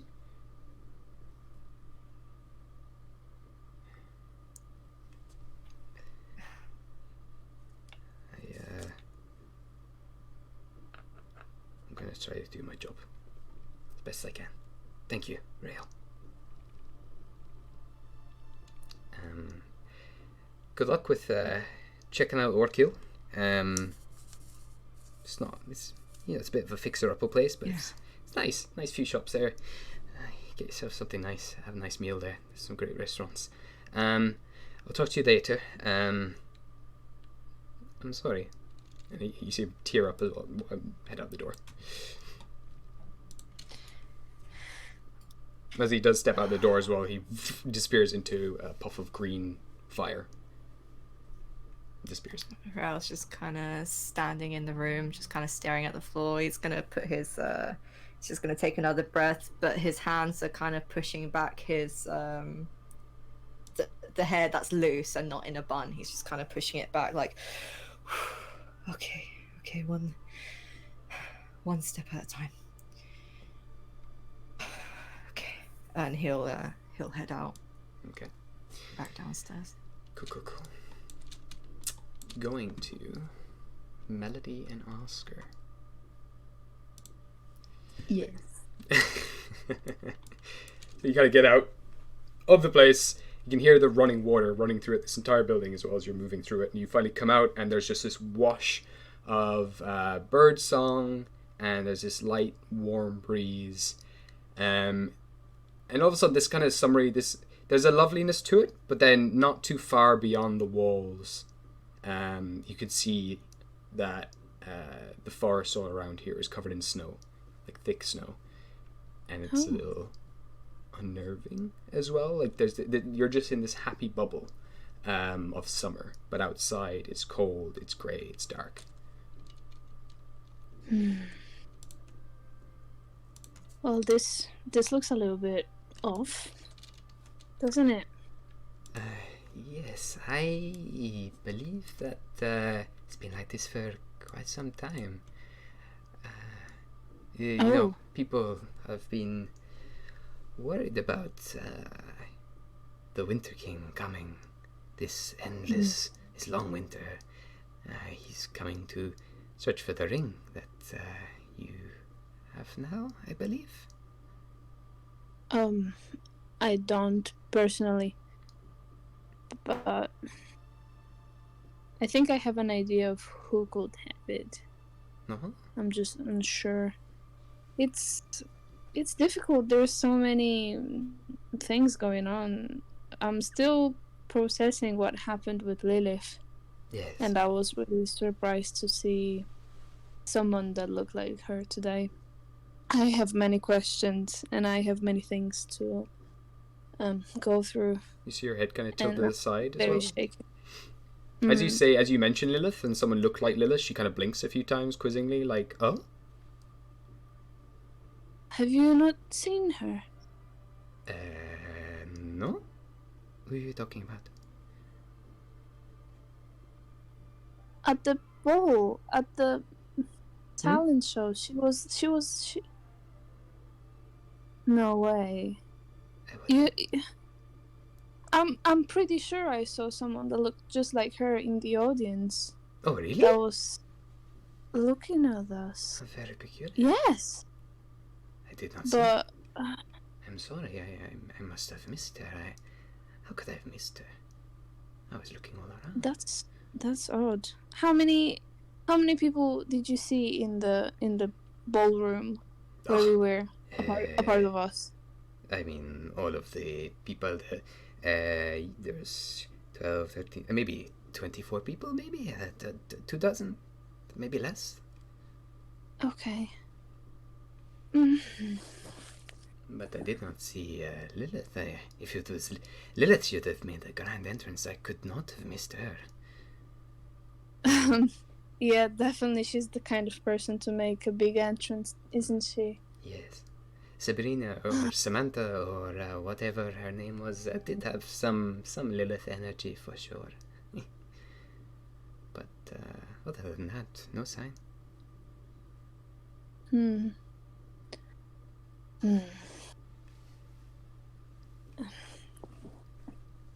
Are you considering going back to the tower now, or would you feel like this is something you'd be interested in joining us for? Of course, the future is very uncertain right now, and I look at the snow outside of this bubble. So having an extra hand, or maybe two, will be quite helpful. But it's your choice, of course. You see in that moment as well, she kind of leans back against the wall with her hands behind her back, kind of looking up at the sky. And as you look up as well, you can see all the clouds are grey, except this one little pocket where the sun is shining through onto this place. And she lets it rest on her face as she looks up at it, smiling. I do love the sun. It would be a shame to see it go. I like it when it's warm. And the birds are singing, and the grass is growing, and flowers bloom. And then she turns to the snow beyond, and she says, I do not want that. I will help you. As best I can. I am happy to hear that. That's welcome on team. And if my Madam Lilith ever returns, I would like her to be coming back to a nice warm summer, not a chilly cold. Will you be always caring for her this much? She cared for me. I would like to return the favor, just like I am with you. Sounds like a fair deal. I'm curious to know what the others think of this entire thing. I think it's a lot. It seems quite personal. Some of the questions were very personal, and I don't think everybody's comfortable talking about them in front of so many people, and people that you have just met. And you know, if we had a little bit of a warning of any sorts of, you know, what we were expecting in this place, I think things could have turned a little bit different. But oh well. We cannot go back in time, can we? She's there. She's still looking up at the sun now again, her eyes closed, still smiling. She's like, people heal. Flowers die in winter, they grow back in the summer. They'll be fine. But there's always hope. There is. Nice. I look at the sun as well. Okay. That's all that I have. And see. Thanks. All right. Going back to the wonderful group here. How are you all doing? Would Quill have noticed while everyone was mingling that that Shahil and Real were talking to the corner table? I mean, we weren't really quiet about it. No, exactly. Yeah. Sorry.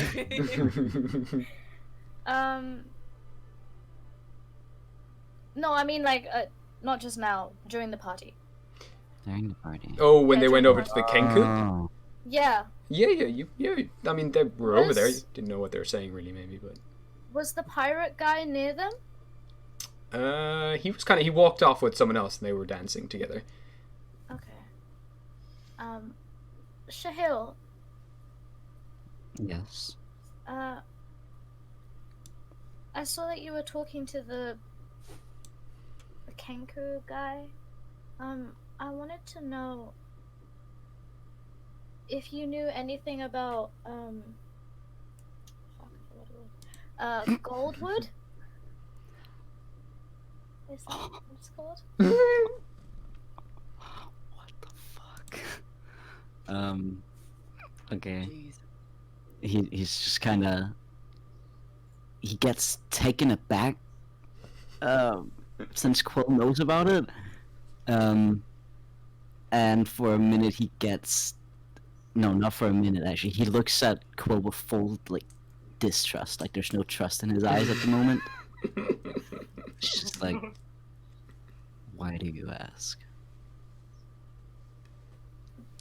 You know how my home is here, or my house. My home is gone, Yes.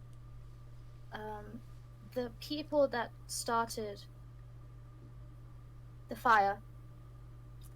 I think I know where one of them may reside right now. And that's in Goldenwood. Yes.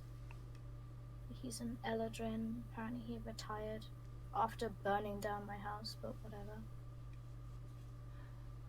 Do you have a name of him?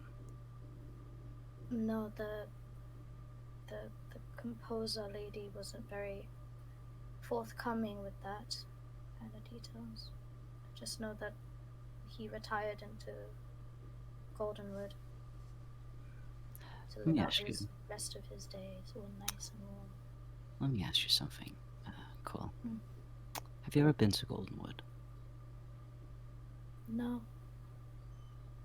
You can see he looks at Quill normally again. Kind of looked like he was gonna kill her. He did not. And he's just relaxing a bit. He's like, okay. I do know Goldenwood quite well, in fact. Hmm. See, it was my old home, you could say. It's where is it? Is it in Jotunheim or? Yeah, okay, where the fuck is it? It's in Limbo. Is it in Limbo? Yeah. Oh yeah, it's in Limbo. Oh God! The thing is, I thought it was going to be in Limbo, but then I was like, wait, are you talking about like specific city, or you're talking about like the? Well, Goldenwood the is the specific area. Yeah. Yeah. Okay. Yeah. Yeah. Back to roleplaying. Okay. It's in Limbo. Nasty place. I've never been. Good. But I assume you want to go. I want to find the man who murdered my parents. Yes. But traveling to Goldenwood is just. It's not just for. How do you say? It'll become bigger than just finding whoever killed your parents. Bigger That's- than taking down a god. A deity. I guess not. You do have a problem with that. But we do have to be careful. Anyone who isn't human won't be taken too kindly to. That is just how it is. Especially tieflings. Shit. Okay. Thank you, Shahil. You know the region, just to say, where Goldenwood is known as Kashtabi. Doesn't do anything for me. That's okay. But just so you know, just as a reference, Goldenwood is in Kashtabi. It's an area in Limbo. Okay. No worries, Quill. But don't mention that to Trillian, okay? She's like right there. I know she's right there, but she's just kind of sitting with her little thumbs, just doing a little wee wee wee wee, and I'm speaking quite low, as you can tell. No, that's good. I'm just messing with you. Thanks, Gabriel. Fuck off. I just fucking do it. Yeah. Okay. We have time before we go outside of all of this.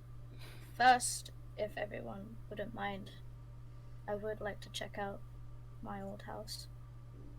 Yes. I think Inigo told me directions, so Of course. thank you. Rug, how do you feel about going on a field trip? Field trip! Just kind of like holding up bits of wood that he's been breaking. I would like this. This is gonna be great. We have so much fun together when we go on traveling, and so much. I know, right? Remember that Yes. time you got lost looking for food? Oh my god, I remember! And they all came out to us, and they were like, "Oh, we're really mad." We Yeah, oh, that was so good. so funny. And he kind of like Maybe not. hugs the two of you together. Lost this time. No, we were just testing them. We weren't actually lost. We were just having fun. Uh-huh. We were lost. Let's go. You see Krug as well just kind of ruffle Shahil's hair and kind of walk off. I don't like these pants anymore. And he just rips off his pants and continues walking. Oh! He was just standing there like stunted that his hair just got fucking ruffled. And then he pulls out his dick! I have the cloth. He's got his loincloth on. Yeah, similarly, Ghosty just like steps out of the dress that she undid for her. And just like steps over and kneels next to Wisteria and puts her head on her shoulder. Aww. Aphrodite. That's the image. That's in my head. I don't know how if there's undergarments or not. I don't know if that would be. It's up to If yourself. you want undergarments, you can. Okay, well, hold on. Shahil has like a cape thingy kinda on his right side. And I can take that off and just kinda put it over Ghost and then going away because I assume Mr. is still crying. He doesn't really know how to deal with that, so he's just kinda going. It's so funny. The pair of you don't know how to deal with each other. It's really cute. It's very sweet. Okay. We're It's up just to having a yourself. serious conversation and Wisteria's fucking bawling it. Poor thing. Hi, baby. You are. Next to her naked sister. You got like a small cape on. I got Shahil's fancy cape on. God, we're a fucking mess. It works with the family. I did have a monk character before whose pants were just curtains. Nice. They just wore curtains. It's like, hey, do you want some daylight? Opens curtains. The sun do be shining there. Sorry. So if you're all ready, we can take a few minutes to do anything. Unless there's any more role playing you want to work out here, we can move on to going to Orkill. It's up to yourselves. Jerry is just continuously crying for the next 5 minutes. Yeah. Kinda have to get Rael back, don't we? He's still just kind of chilling. Are you coming back into the room, Rael, afterwards? Is this where you're kind of heading back, or were you just outside? Where does he kind of head? Just kind of, be in the hallway, maybe just looking outside just to see the snow and all of that, kind of with his arms crossed, not going outside with Melody and Oscar, just kind of Don't touch the statues. I'm not going. he's standing and looking, just thinking.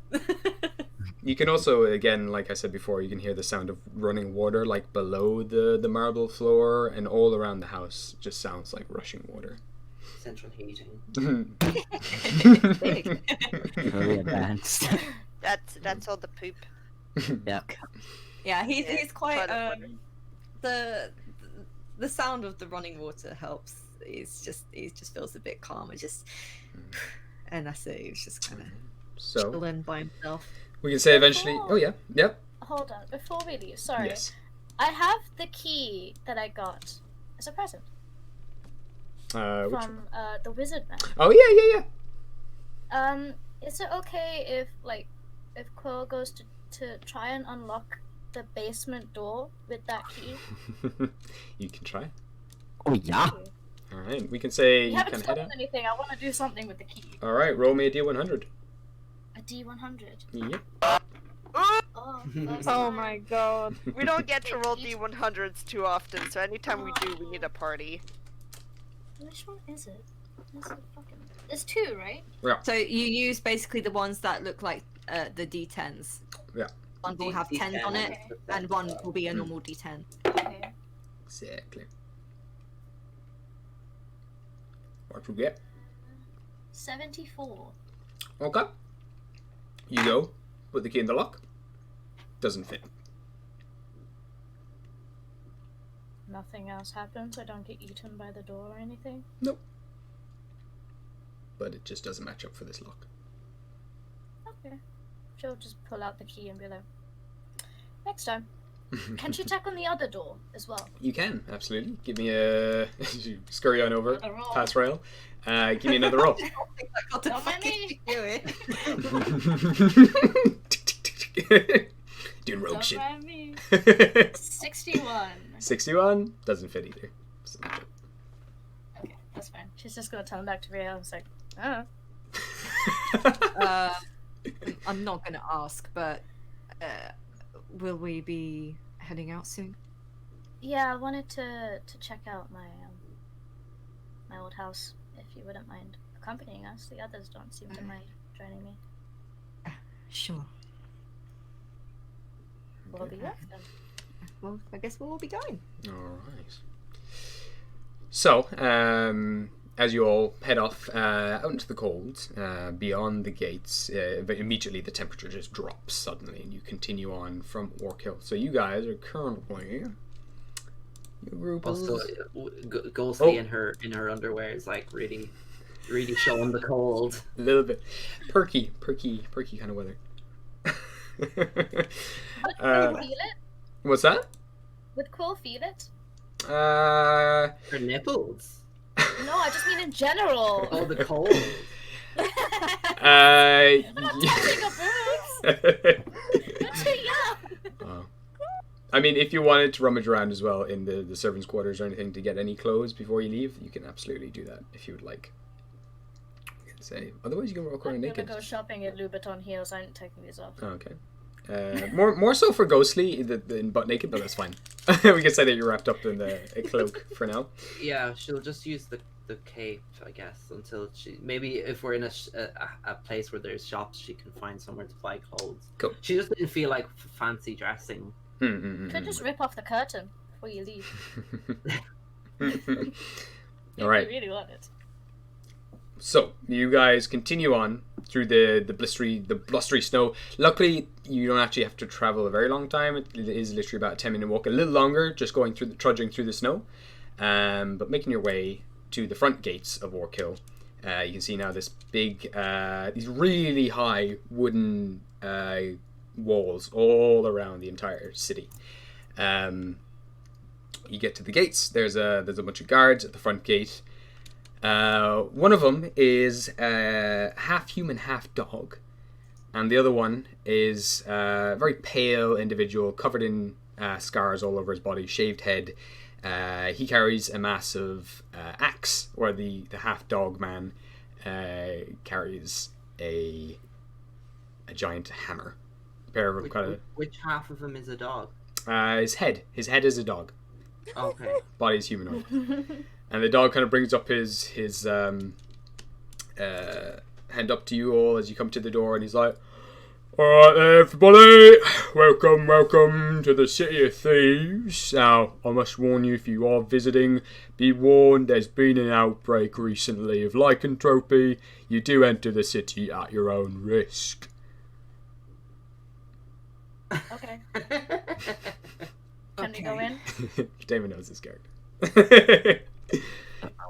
Alright, yeah, absolutely, but as you know, there is a toll to enter the city. That will be 5 gold per person. Jesus. 5 gold? Can I? Hold on. All Sorry. goes towards the crown in trying to maintain and control the outbreaks of lycanthropy throughout the cities for your own safety, of course. This money goes to the crown then, and not to the... Goes to the crown, who pay for guards, all the like to deal with the lycanthropy going on, yes. Okay. Can I step in front, please? Yeah. Thanks. Shayla's just gonna look at the dog thingy and the other one. I can't remember what the other one was. He's just a very pale individual covered in like pink scars, kind of similar to Ghostly, but just like a shaved head. He's got cauliflower ears, not like literally the vegetable, but like they're fluffy and like he's been in lots of tussles and fights. That's cute. Cauliflower? It's not an actual cauliflower. No, actually, cauliflower. A lot of wrestlers, a lot of rugby players get these where your ears are grabbed a lot. That they get all puffy. They kind of look like cauliflower. Oh my god! I thought that you actually had like cauliflower ears. No. Anyway, She-Hill. Okay. So Shayla's just kinda. Hello, pretty boy. Before that, Shayla's kind of like, he can walk kind of proper, but now he's gonna kind of hunch down a bit, like it looks like he's walked a lot, I guess. He's like, oh, gentlemen, we have had such a long day, and we just want to get home as soon as possible. Please, can I roll something to persuade them to just get a little about the money? You poor thing. You must be really cold out here, eh, in the storm. Don't know your face though. Haven't seen you around these parts. Give me a persuasion check, regardless, though. Or no, give me a deception check. Deception. Yeah. Ooh, epic. Okay. Deception. That is. Okay, hold on. 21. 21. Okay. Kind of looks at his head. He's like, I haven't seen you around these places, but things do slip my sharp perception. If you wouldn't mind showing me your papers, and we can head you inside. Ah, shit. Okay, papers. Papers? Proof of residency. You can be in the back and try to do something. Yeah, give me a sleight of hand check. As that happens, Shayla just kind of, make a small talk, like, oh, yes, the papers, of course, and just kind of very, like, buying time, very slowly, like, checking his pockets and stuff. Give me a performance check. Okay. Alright, guys. I rolled a 17 plus 10, that's Holy shit! Listen, you've done this so many times. In fact, you've actually made up papers before for Orkill. This is you've been here before with Shahil. Oh shit! Fuck! Okay, I know. Okay. I hate it here. No, yeah, it's here. Fuck. This is the place where you lot were doing your whatchamacallit. You said in the Vale, so yeah. So this Buck would recognize Shahil, maybe. He doesn't. No. Okay, so we're here. Epic. Anyways, I rolled a 30. 30? The fuck? I rolled a straight 20 and I have a 10 plus on my performance, dude. As you're doing this as well. 20 trumps everything anyway. So as you're doing there, you're chatting to these guys. They're all getting really relaxed. Like you're getting really chummy with them all. They're like, "Oh, no problem, you're fine." I've definitely seen you before. And then at that stage, Trill has the papers and hands them to the people. They give them a very quick glance and they're like, "Oh, yeah, all right, get in." Thanks. No problem. Nice to see you back. What's your name again now? So I remember. Look. You remind me of someone who had this very flamboyant name. I think his name was like Destiny or something. I don't know. Anyway, go on. While Shahil was persuading... Oh, sorry. Sorry. No, carry on. I was just saying that noise Cass made was the inside of Shahil. It's like kettle, like boiling. What's that, Maggie? While Shahil was persuading the guard, Oscar was just looking for his wallet, and he was like counting the money for everybody, and by the time he was finished, the documents were Numbers. and he was like, "Oh, okay." Wallet? That's so He's a cute. prince! I mean, it was just 5 My gold. fancy ass pouch. The mental image of Oscar with a wallet. Listen, it's 5 gold. He's literally a mom. Just a cheapskate. He is a cheapskate. So, just to say, you've got several different areas here. Shahil, you'd know him a little better actually than Shahil and Trill. You'd actually know this place a little better than Quill. It's much bigger than you remember, Quill. However, the area you are currently in over here, to this area, over to the right. Thank you, Gabriel's brain. Lefts and rights. This is kind of like the slums area. This is the poorer part of the city. So a lot of residency, a lot of that's mainly what this area is. Then towards the bottom right over here, this is where you get a lot of inns and taverns, and you've also got a lot of the kind of middle class people live here, and there's a lot of bakeries and stuff like that. Over here to the left, this is more the kind of industrial area. There's a lot more established businesses over here. Like a lot of the crafts people live over this area. You get a lot of fancier shops and the like. This is kind of like a tourist district down in this area. But over here is like where if you want proper things forged and you want actually to do proper business. Google's headquarters are. Yeah, exactly. Over here, this is a mixture of the. It's kind of, there's a lot of tents, everything set up, and this is for refugees. This is kind of another type of slums in the city. The city itself is made out of loads of different slums. Also, the red roofs over here are like where the guard barracks are. That's where they train.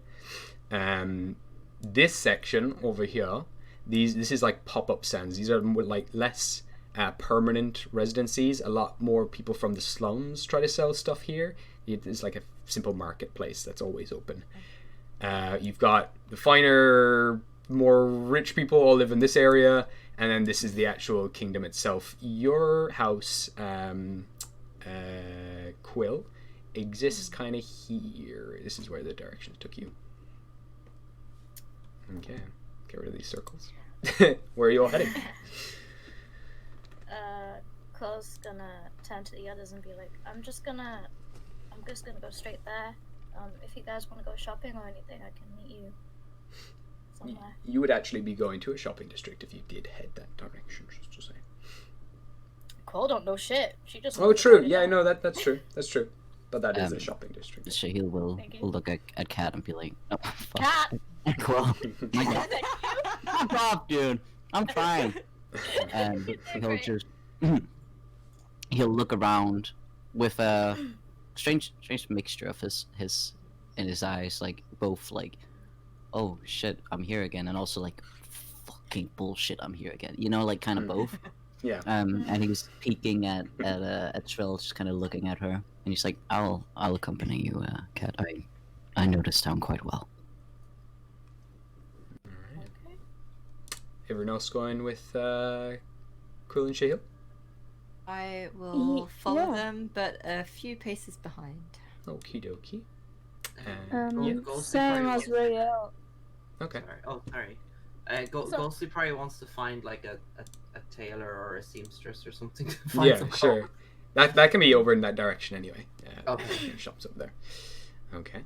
And you're saying Oscar's also kind of staying behind in the back? Yes. The same as Rael. I would like to walk next to him. Oh, yeah. I got Papa Oscar next to me. So Shahil leading the way. We can put Quill and Trill just behind him. There we go. Not that it makes any difference, to be honest. Grog's always on Quill's tail, just in case. And yeah, perfect. And Melody will be chatting with Ghostly and Wisteria, just checking out. Okay. So you kind of head through the town, maneuvering your way through, and you get a lot of looks from all the people here in the city. You can also, as you're passing through the slums, you do see there's a small crowd that's gathered in this one area, outside this one house. A lot of people are crying. and wailing, and you can hear people say like, "Oh, they've struck again. They've taken the fucking. He wasn't even a rat. He wasn't even a rat. I swear. They just killed him for no reason." They're just wailing, crying. Talk about some murder that's just taken place, or some slaughtering. Continuing through the town as well, you pass a couple of funerals taking place. There's not really fancy or anything like that. There's a small church designated to the Mother Doe and the Morrigan. It's kind of like a 2-in-1 church of sorts, and they're all kind of praying there. You start to pick up that there's been a lot of killing going on in the city. Whenever someone turns into... There's this lycanthropy spreading, and a lot of the guards are killing people who they suspect are lycanthropes. And it seems to be one type of lycanthropy, and it turns people to were-rats. But you continue on through the city, maneuvering your way through the city centre. It's a bunch of protesters outside the gates of the crown itself. They're all giving out basically like, "This isn't acceptable. We are not just because we're a rat or whatever doesn't mean we should be killed. We're perfectly capable of living normal lives." They're all kind of protesting on that thing, and anyone who starts speaking up about like being or possibly a lycanthrope, they're taken away by some guards and kind of dragged off to the sides like, "Oh no, I'm not even no, what are you talking about?" And they just get dragged off. Would Quill recognize anything apart from... Everything is new, but does she recognize a store or something? Give me Obviously, she was just out of the womb when she was in this town. Yeah, give me a history check.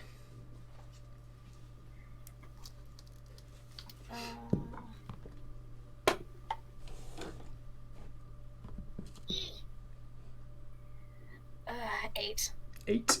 Nothing really. It's absolutely massive. You know when you're smaller and you come somewhere and it's much bigger later in life? It's like that, but like to this absurd level where it's not even just that you're bigger. It is massive, this place. It's expanded a lot. There's a lot of bustling streets, a lot of carts and things coming through, which you don't remember at all. You remember being very quaint, this small little town when you were younger. You do start hearing the name, though, now and again, of people perking up and they're saying, like, "Oh, the Rat King won't stand for this. The Rat King will get you." And there's all this kind of quotient going on about the Rat King. Which reminds you of the coin that you had, that you once possessed. I still have it with me. You do. So it's got that symbol of a rat on it. And I'm going to say as well that it's a jade coin. It's made of jade. And give me a history check, actually. Okay, give me 1 second. History. Yeah.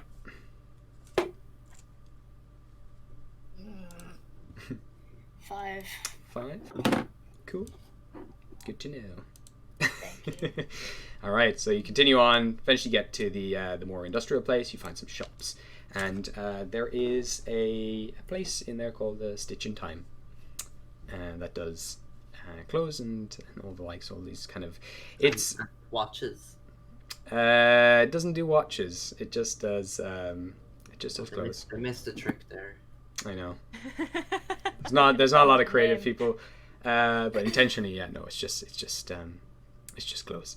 It doesn't look like super fancy. It looks kind of like a bog standard place, and there's this burly half orc inside there, kind of just sewing a bunch of stuff as you come in.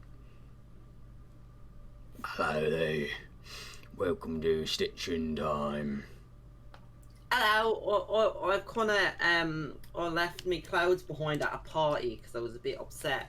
And I'm not from here, so I was wondering if you had some clothes I could buy.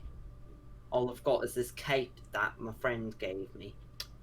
Kind of has his head down the whole time, still sewing. He's like, "Wouldn't be the first time, love. Yes, we do clothes, as you can see." Do I recognize them? Give me a history check. You're all coming into the shop? Yeah. Okay. I'm waiting outside. Okay. I would like to go in. Sure. No problem. So she'll and Ghostly, pair of you in there. I got a 20. 20, you know of him. You know his name. You haven't really... like, stealing clothes really wasn't a profitable thing. But you would have gone in there, and they do repairs on things as well, and they attempt to repair shoes like a cobbler would, but he's just kind of a general all-round guy. His name is Brian. It's like Brian, but with a G. Yeah, I know, Gabriel. Yeah, okay. Okay, but I know his name, but I'm just gonna be like, hello, Brian, long time no see. Just kind of looks up at you. Hello, Oi. You're the fucking snitch. Get the fuck out of my shop. Uh-oh. I'll tell you once, he's like pointing a little sewing needle at you, like threateningly. He's like, listen, I'm going to count to 5. And I want you out of my shop. So he'll get help 5. and just like smile a bit, and he's just gonna be like, all right. He's gonna 3. Get a fuck. Get a fuck. Go. Goes on her back and then go out. Oh, the nerve of some people. Thought this place was done with him. Continues on, sorry. Well, that was my friend who gave me this cape. Am I still okay to come in and buy clothes? You're fine, love. You're fine. That fucking sneaky, quick-handed, smooth-talking, silken-tongued, silver-tongued. He's not welcome. You're perfectly fine. I love you. More than happy What to if I promise. came in and I bought clothes for him? Why are you asking this question? What? I don't understand. I don't know really. I've had a funny day. There's no need for these kind of complicated questions in life. You if you want clothes, love, I'll give you some clothes to buy. Listen, we size you up and get you something nice. Yeah, I've got these goat legs, right? They're not like everyone else's legs. You see now he kind of fuddles around in the bottom of the drawer and pulls out a pair of little spectacles that he kind of fixes onto his face and straightens them up and like leans over the counter itself, looking down. Right. So usually I don't really wear trousers because they make them for like regular legs. Yeah, right. And you don't want trousers, or you do want trousers? Well, I just need something that I can wear. Something maneuverable. Yeah, because I can't really just hold this cape over me all the time. Oh yeah, no, you couldn't really do that. My accent's going all over the place. You know what? We'll get you a nice. Could do something like gladiator style, bit of a toga thing going on, or something like that. Would that work for you? Yeah, I don't. Yeah. That would be great. Or a long blouse, maybe a nice long shirt. Yeah. Alright, we'll get you something in there, man. We'll fix something out. And he starts like rummaging through some boxes and stuff that are in the shop, and like starts throwing a bunch of clothes in your direction, and like gives you a big selection of different things that should be able to work for you. Is there anything in particular that you want Ghostly to have? He can pretty much make up anything for you, unless you want something in particular. If you would mind to give you something, I can give you something otherwise. No, I don't. Yeah, I don't think I was kind of looking for anything in particular. Okay. Okay, so what I don't really know why I undressed her. Just gotta say, makes sense though. I think she didn't want to be in fancy clothes when she was upset. Absolutely, that makes sense. Let me see. He kind of chucks you a bunch of stuff. He kind of gives you a big, kind of oversized jumper as well, and he kind of starts rummaging around for a bunch of different things, and eventually. Oh wait, do I have the artwork for this? Yeah, like an Aaron sweater. Exactly. And he kind of gives you a bunch of winter clothes. As he's kind of going through, he's like, it's cold out, so you might need some of these and a bit of that.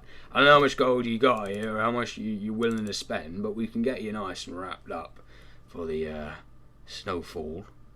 I've got, let me see. I've got 70 gold pieces here. Gosh, keep it down, but don't be saying that around these parts. There's a lot of money. You're getting nicked. Oh. Keep it quiet on that. But that's plenty, lovers. probably cost you a gold piece for the whole lot. Maybe less. Give it to you about... No. No, you know what? Gold piece, what am I talking about? Go with, go with 60 silver. No. Oh, 6 silver, sorry. I was like, wait, that's more. No, that's my bad. Alright, and I just have them in gold pieces, so I'll give them a gold piece. Yeah, I'll give you the change back, so I give you 4 silver pieces, and we can say that you come out with something like this. If it'll load. Any second now. Whoa! Hello! How's that? Ah. Hell yeah! Who did that wonderful piece? Well, this is No, I did. An alpaca wool little hat there. There you go. And you can find more of art like this on Making Can on both Twitter and Instagram. Be sure to check them out. Thank you. Yeah. Thank you very much. Little sponsor man. Lovely. I'm blushing. Oh, there you go. That'll keep you nice and cozy now in the cold weather to come. I really hope. And you know, ever need something fixing up, a little stitch here and there, you come to Brian. Thanks, Brian. Our pleasure. Good luck. Alright. Goodbye now. Goodbye now. Alright, so Ghostly is... Hmm? What's that? Can you real quickly go in there? Yeah, absolutely. So you're gonna hop into the shop and kind of looks you up and down. He's kind of chatting to Ghostly at the moment as you come into the place, so he doesn't pay you too much attention at the moment. What are you doing? She's looking for not a coat, not a cape. What's it called? Like a mix between a cape and a coat. Like a cloak, Like, or yeah, that's what it is. Yes. like a nice warm cloak, is it? Just a black one. Yes, Okay. something that could cover, like good, long, and can cover. Perfect. Absolutely. So you can look around in there, and you find a couple of them that you bring to the counter, and he kind of starts looking at them. He's like, this is actually this one here. See this? He's kind of feeling the material in his hands, and he kind of twists the fabric for a second, and as he does twist it suddenly, it goes really rigid, the fabric, and then softens again when he lets go. This is a bit of a magical cloak, if you're interested. This is a regular cloak, keep you nice and warm, but this one of my personal little things I put together, a little bit of a cloak of protection. If you're interested, if you have the coin. Otherwise, the other one will cost you maybe. I'll take it. You take it. How much is that again? 2 seconds. My internet is. I can't hear anything. My internet is so bad. Oh shoot. Okay, so you Come have. here, dude. Use mine. So that's fine. I'm just looking up the price of this actually. 2 seconds.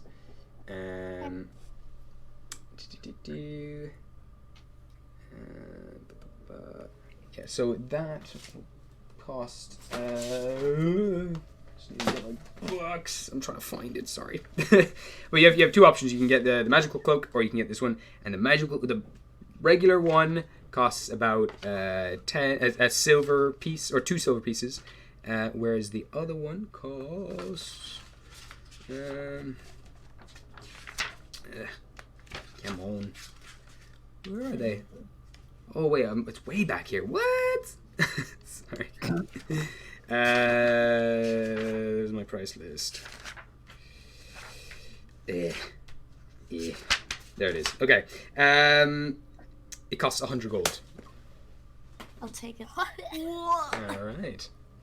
So, with this cloak, you get a +1 to your AC, to your armor class, and you also have a +1 to saving throws. Nice. Lovely. Great. Stealing those diamonds from me was quite worth, isn't it?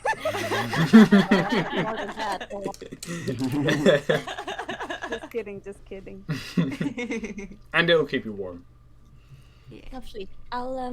She's gonna pull out 100 gold of her a little pouch that's also hanging on the back, and then just place it on the counter. Kind of looks at it, his eyes kind of widen. He's like, "Yeah, you're actually buying it," and kind of starts rummaging out through the gold coins. As you're walking out the door, his eyes widen, kind of squints for a second. He's like, "Hang on, nah." Kind of wipes it away. What's a little girl like that doing on this much coin? Oh, it's my coin now.